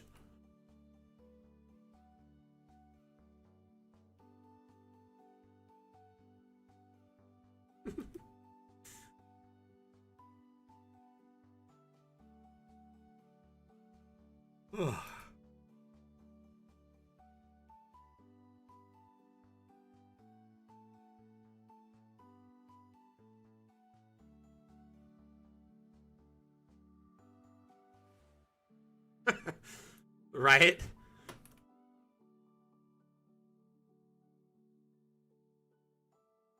Like, listen, all I'm saying is this particular mage could probably learn fabricate and just get their hands on some metal, and they'd be able to just make all the urns they needed.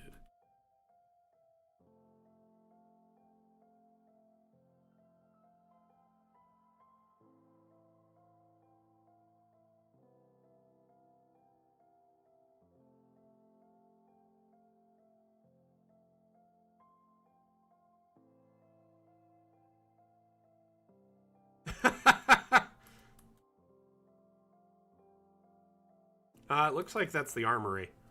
But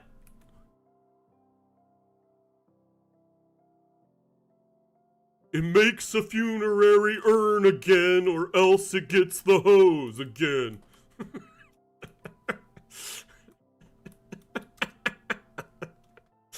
Oh my gosh. This Buffalo Bob, or Buffalo Bill, or whatever his name is. You know. Poor Artificer, he just casts Fabricate every day, that's his life.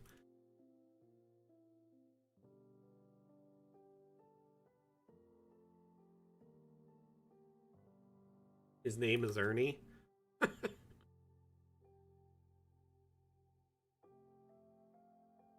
Ah, see, that's smart. So many urns, they don't know which one is the phylactery. It just looks like garbage. Basically just kind of Scrooge McDuck. You have an entire building just filled with urns, head to toe. So many you could swim in them. And then one of them is the phylactery.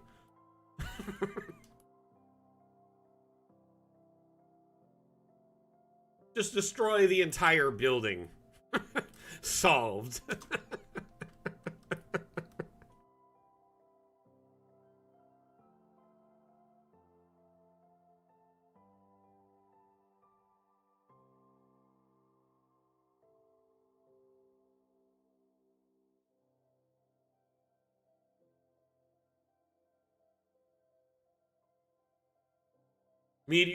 Meteor swarm the place and call it a day.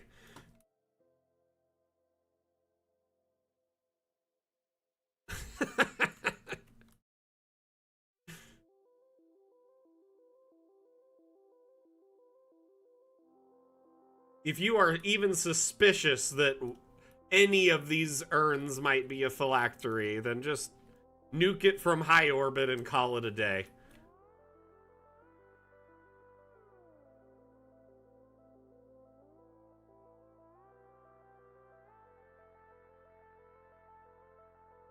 Yeah.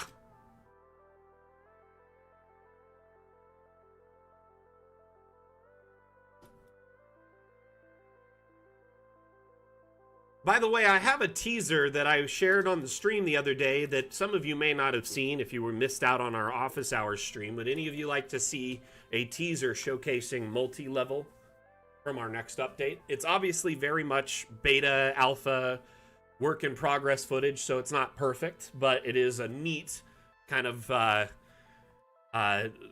showcase of how multi-level will function in our next update.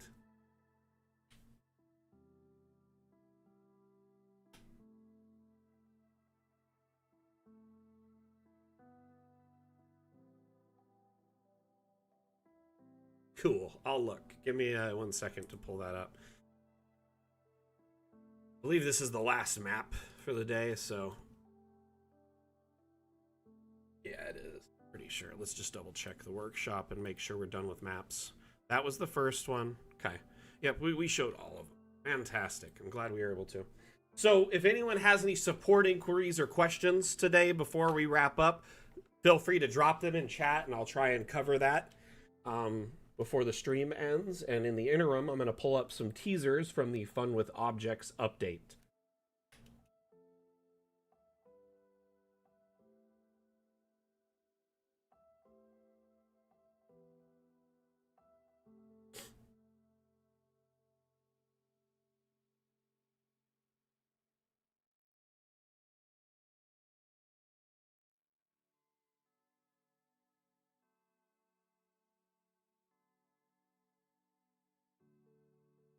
What I really love about this is how you could see how the staircases like interconnect between the floors and how there's holes in the ceilings allowing them to connect. Keep in mind the ceilings haven't all been made, so some of them are just blank textures at the moment. A lot of assets are like essentially all the floors are being made into, you know, ceiling options, and then there will likely be some custom ceiling options as well. But what you're seeing here is a great breakdown of, you know, ceilings, multi-floor interactivity, where it's very navigable between the floors, which I find is very, very useful way to demonstrate this feature. There is essentially, sorry, they're working on making this a fluid transition between multi-level that goes up and multi-level that goes down. So levels into the ground and levels into the sky, i.e. meaning you can have basements and, you know, multi-story buildings. I don't think we've ever once said it would be this year.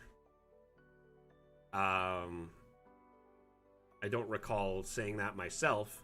If I did, I apologize. The devs have stated most likely Q1 2025 is the estimate at this time. So sometime in the, you know, after the beginning of the year. I will say this, the devs like right now are at the FACS convention, so they're out of office, right? So they're not doing any development right now while they're at the convention. And then there's also a couple of big holidays coming up. I know that they're much like they're pretty serious around giving proper holiday time to the Belgian-based team. You know, giving them the proper time off for the holiday to rest and recuperate, so they're recharged and can put a lot more diligent work into Dungeon Alchemist.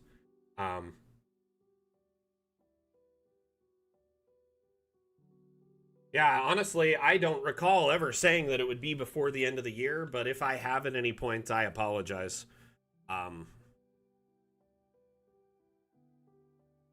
But ultimately, I think, you know, the big thing is getting this polished and working correctly. There's so many assets, like here's a great example, that need to be depreciated. So you see this, like this right here, the little whatever it is, the, you know, the monolith slash cross thing here.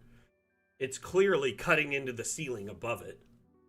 And in the room before, you can see it cutting down right there. Nope.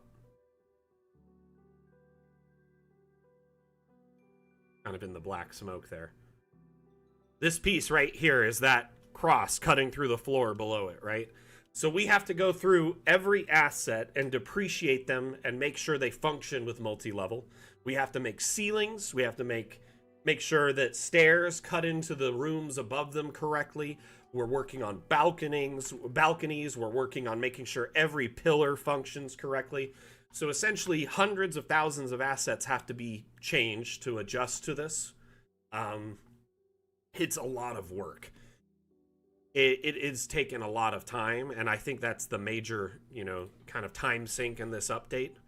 At the same time, while, you know, our lead dev is working on this, the rest of our dev team and artists are working on assets. A couple of them are working on the depreciated assets. A couple are working on new assets. One of our devs is working solely on features for the next update, like quality of life improvements.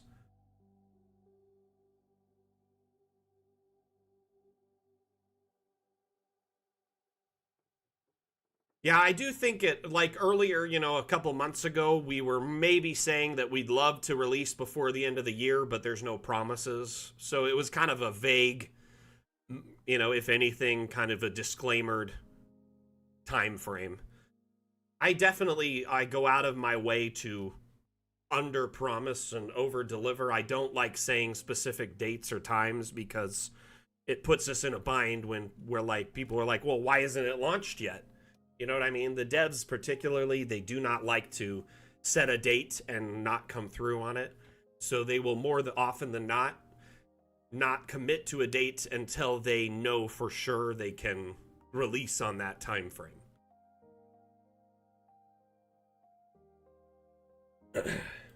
Moving on here. There's a few new tools in the next update. I'm sure a couple of you have seen those tools. We've showcased this a couple of times on the stream, but again, I'll share it with everyone here. The object brush is a very powerful tool to speed up placement of specific objects in your maps. That's the problem, though, is it's specific objects. You have no control over the object set. In the next update, you'll be able to create a brush from any object you'd like, including objects from the workshop. So you click the object, tell DA you want it to be a brush, and boom, you can paint that object in mass. And use any of the brush tools, whether it's the grid or the circle or the scatter brush. The advanced options here also will apply to it. Kalali, I agree.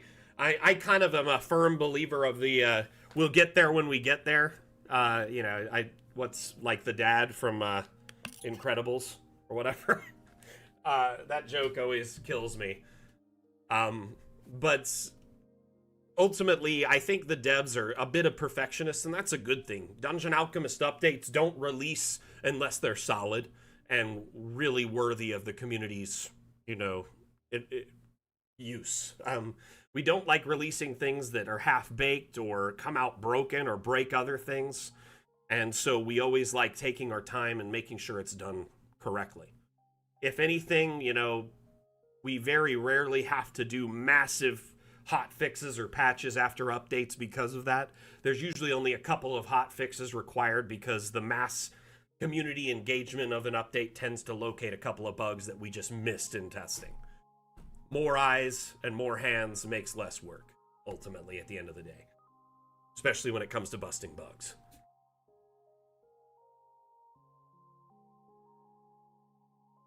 So, this is another tool that will be implemented, the modular object tool, which will allow you to quickly snap objects together and build out things with relative ease.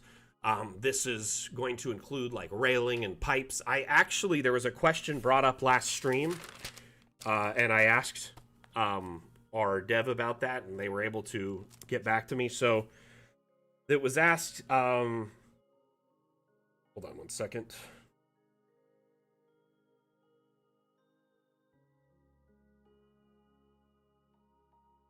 Oh, will an object if you, let's say you scaled an object like this rail to be massive or small, maybe you're making a tiny train set, right?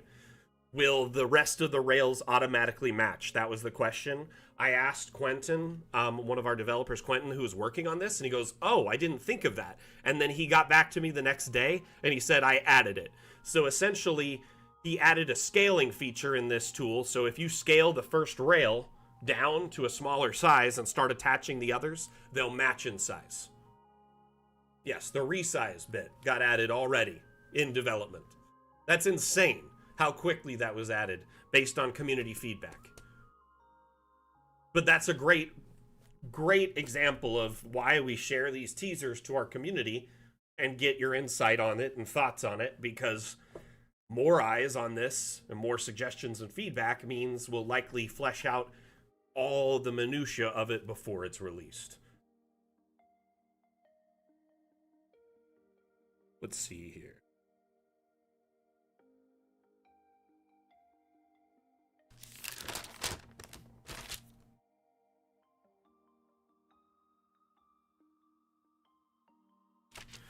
Anyway, so yeah, this tool is going to be in the next update. It should work with several different things. I'm hoping it'll incorporate not just those like simple modular snap objects, but also things like these structural like pillars here, like these stone platforms.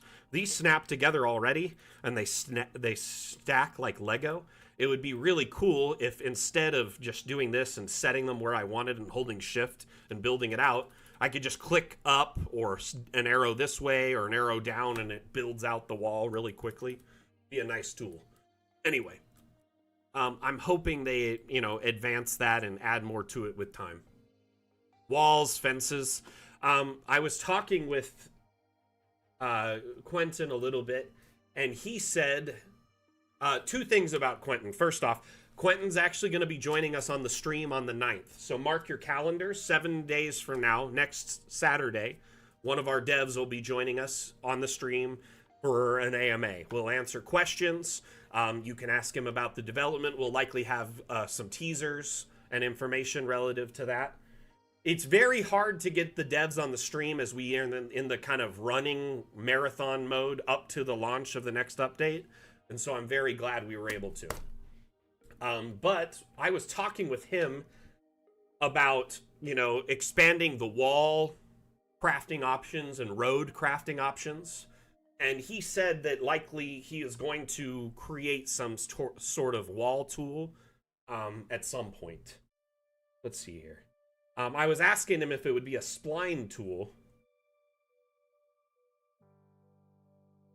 So he wants to overload the drag feature to enable all sorts of shenanigans. Quick foundations, wall pieces, fences.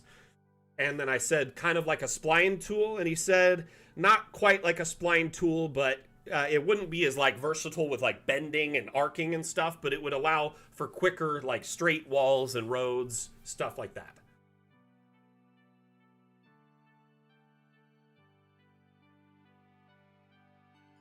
And you know how you can use the this tool here to kind of make a limited kind of basic wall, like a spike wall?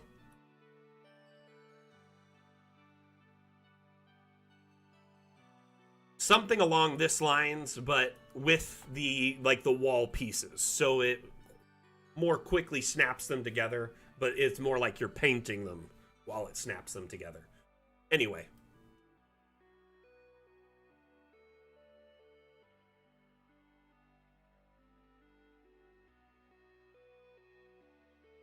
Okay, let me show you another teaser.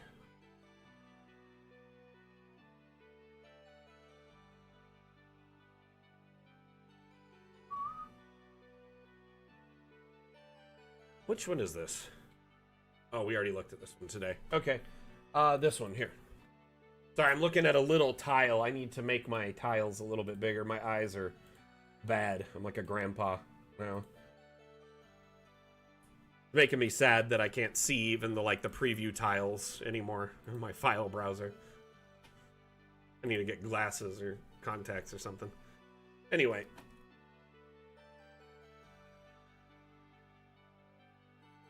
So this clip here shows ceilings. Kind of the first iteration of real ceilings.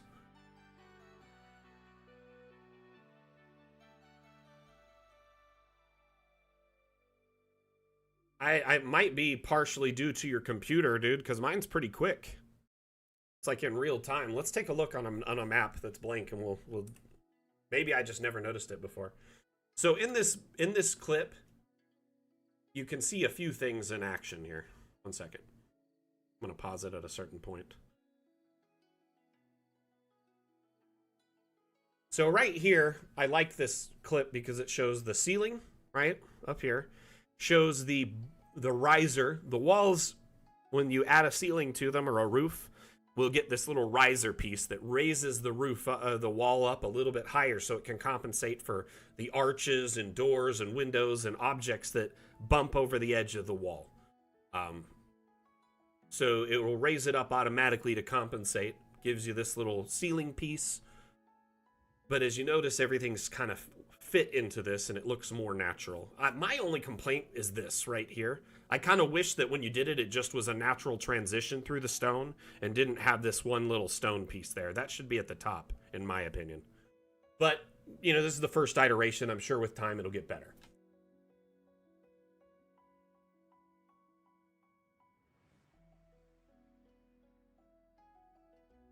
Let's open a new map here.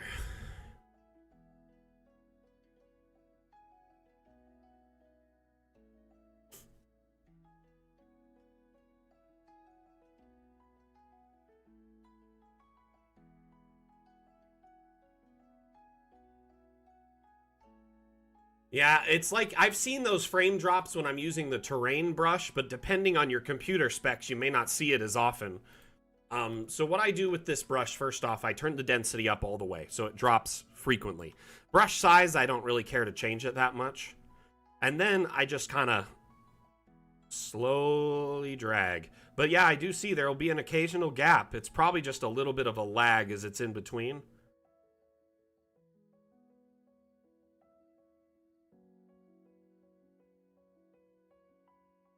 But I've noticed you get more gaps the faster you drag it. So it's probably a combination of like method and settings. It only goes after you move. I'm holding a click right now. It's doing nothing until I move. It'll start dropping it as soon as I do that.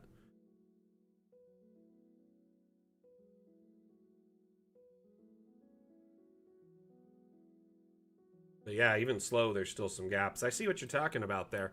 I wonder if it's the collider on the bent ones, because it seems to show up the most around this one. It's like repeats around this shape the most. You notice that? Pretty much every time there's a gap, it's around the bent one.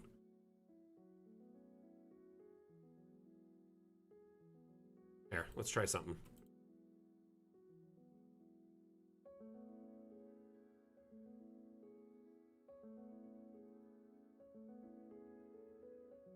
With colliders off, definitely far less gaps.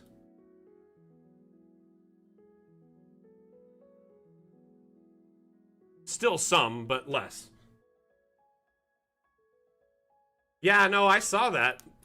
But that's because I accidentally lifted my left finger up off the click. So that was kind of my fault. And then there's a gap here because of this.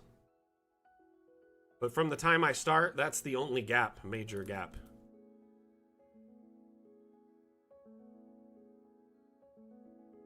Playing Tron walls.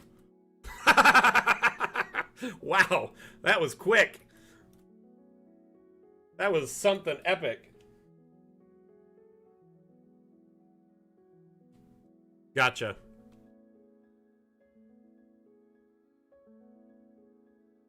That is a little weird.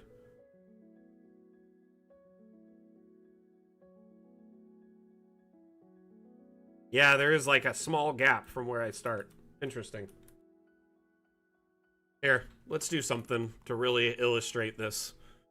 What I'm going to do is I'm going to drop an abstract down that has some art in it. 1 second here.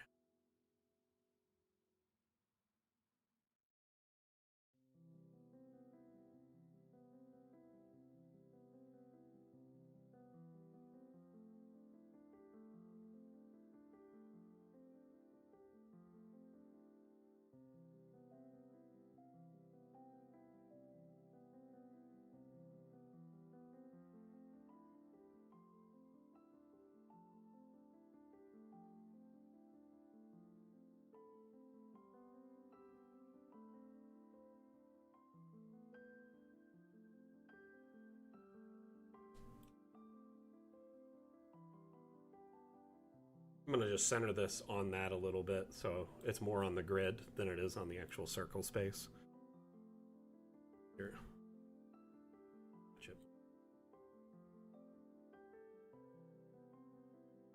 Okay, so if you look at the grid carefully,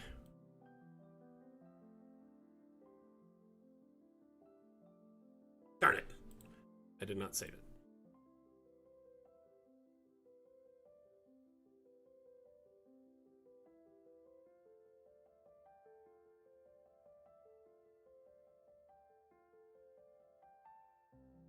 pretty accurate match there.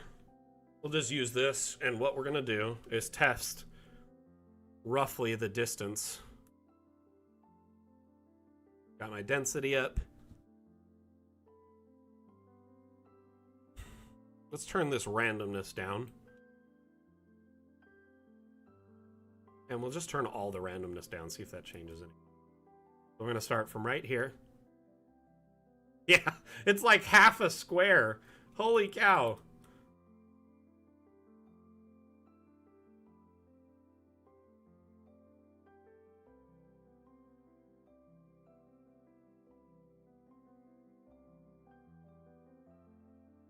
Jeez.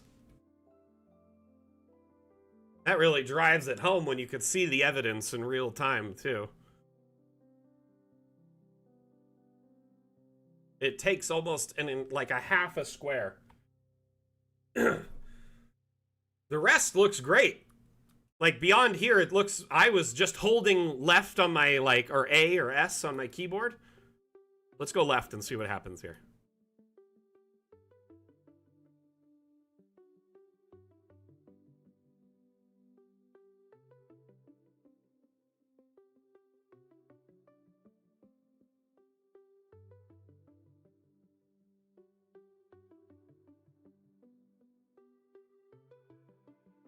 It's pretty consistent, though, in the distance.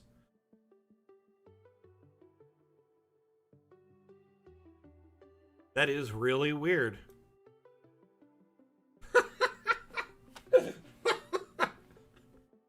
I'll have to record this and send it to the devs so they can see it. That's very interesting, to say the least. All right. We're going to have to wrap up the stream, though. I just noticed the time. We're like almost 20 past. Well, thank you for bringing this to my attention. I totally understand what you mean now. Before I thought you meant like the gaps here, but no, it's like, it's skipping.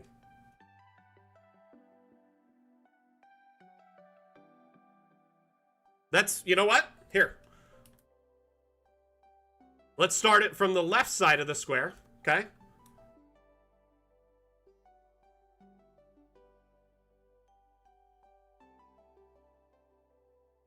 See, it's just 2.5 feet for some reason. It doesn't do it for the first bit. I started on this line instead of the center. Let's do it this way, watch.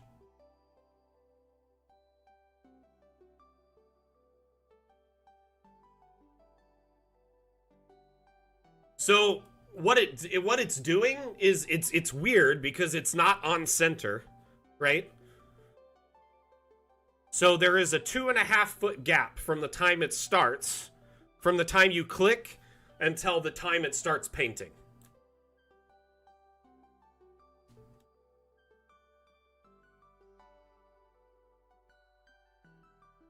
Interesting, to say the least.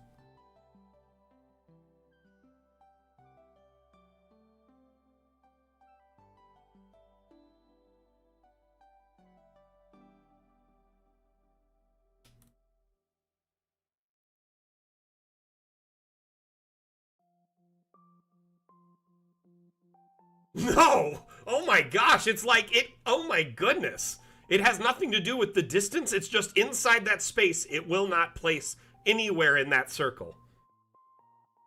As soon as you leave it, it starts doing it. If you can come back into it, but the initial click for 2.5 feet around it. So we could safely say... That is impressive, interesting information. I'm just kind of like... somewhat intrigued. Okay. So if we start here, nowhere in this circle. Oops. Let's go back to the brush. I messed up. Even if I draw 10, 20 feet worth, I'm holding the click right now. The second I leave, what the heck? So a 2.5 foot radius all the way around from the initial click, it will not put it anywhere. What in the absolute flip is going on here?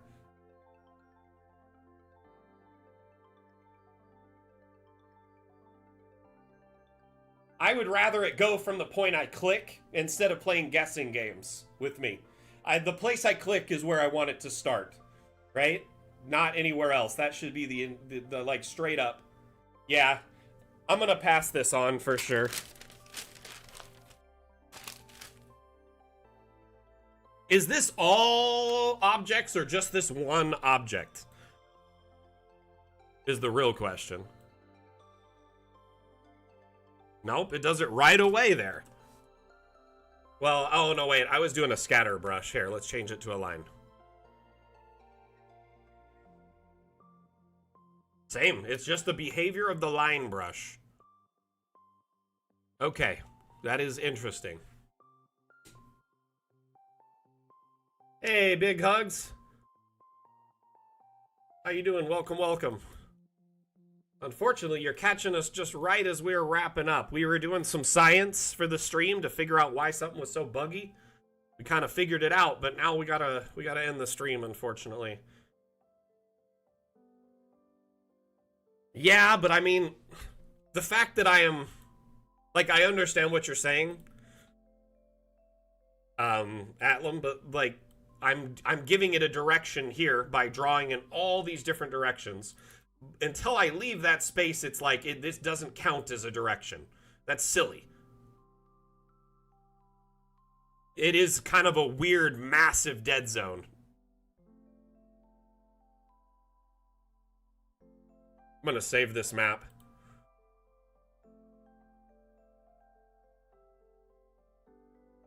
Put it on my desktop.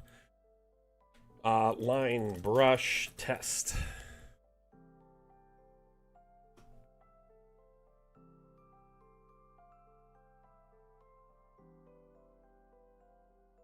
It needs to be much smaller. So, I appreciate everyone hanging out today on the stream. Had a lot of fun with y'all. I will be back on Monday with Mapmaker Monday, which we host every week like clockwork. Mapmaker Monday is a live build stream, so you can tune in and watch me build a map in real time, so you can kind of learn from someone who has a decent amount of experience with Dungeon Alchemist. In total, I have something like close to 2,700 hours in DA, so I have quite a bit of experience under my belt. I love answering questions during the stream. We host it in AMA format, which means you can ask me anything related to Dungeon Alchemist, and I will do my best to provide guidance and assistance. You can give me suggestions and feedback during that time, and I will take notes. More often than not, we only spend about a half hour building the map and the rest of the time providing support, which I do not mind in the least because that's what I'm here for. That's Monday morning at 9 a.m. Pacific. That would be noon Eastern, and I think 5 p.m. Greenwich Mean Time. The following stream after that is Office Hours, which is Discord exclusive. It's only on our Discord. Discord can't be looped into our multi-stream, so we do a stream every week just for them so they can be included. You know, considering there's over 34,000 members on our Discord, I think it's a good idea. It's called Office Hours, and it's a place to hang out, get live support. It's basically the focus of the stream. There's no other distractions, other than, you know, we kind of get chatty and hang out and have fun and get to know each other and sometimes talk about, like, pop culture and TV shows and ideas for our games and homebrew ideas and stuff like that. So it's a really good place to connect with other GMs and map makers and, you know, bounce ideas off of each other. The next Saturday stream is the Dam stream. That's next Saturday, and we will be having a very special guest, Quentin Van Ravels, one of our developers who is very, very smart, very talented, and works on a lot of the various tools and aspects that you use pretty much every day when you use Dungeon Alchemist. So I would write down some questions if you know, are thinking of attending. That way you can pick his brain, because we'll likely be doing that throughout the stream. Hoping he'll show us some new teasers and upcoming things he's working on, and you know, so we can dive into what's happening with the Fun with Objects update. Anyway, thank you so much for being here, everyone. Again, my name is Mac. I'm the community manager for Dungeon Alchemist. Dungeon Alchemist is available on Steam. It is the map-making utility that allows you to build maps in a snap. We also offer a free demo, so if you're kind of curious about Dungeon Alchemist, you're not sure if it'll run on your computer, or you want to try it out before you buy, head on over to our Steam listing and you can find Dungeon Alchemist, the demo listed there. Download it for free. It's less than 7 gigs, so a very small size demo, and it gives you kind of a small slice of the pie, so to speak. You get access to the forest biome, and you're able to build a tavern, and you have certain objects available that you can use. Overall, though, it's kind of limited in that regard. You can't save your maps, but you can export them to try them out in like Foundry or Fantasy Grounds. Anyway, give it a shot. Let us know what you think about it. Thank you, everyone, for being here. Again, my name is Mac, the community manager for Dungeon Alchemist. We'll see you next time I give a damn. Mac out. Bye. Thank you for the reminder there, Atlan. Yes, the theme for the next Damn Challenge is Feast. Make a map of any shape or size. Submit that to the Damn Challenge channel in Discord. Make sure you follow the rules pinned at the top. As long as you follow those rules and you submit before the entry window closes, you are qualified for a chance to win a $10 Hero Forge gift card and a little bit of map maker immortality in our community. Anyway, thank you everyone for being here. We'll see you next time. I'm going to drop an ad and then we'll leave. But can it handle curves?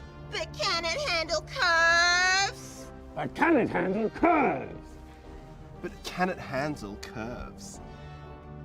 But can it handle curves? Shoot, But sorry. can I it just handle messed that up. curves? But can it handle curves? But can it handle curves?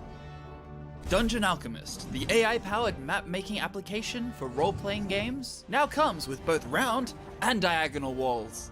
Create amazing professional maps for your players in seconds. Get it now on the Steam store.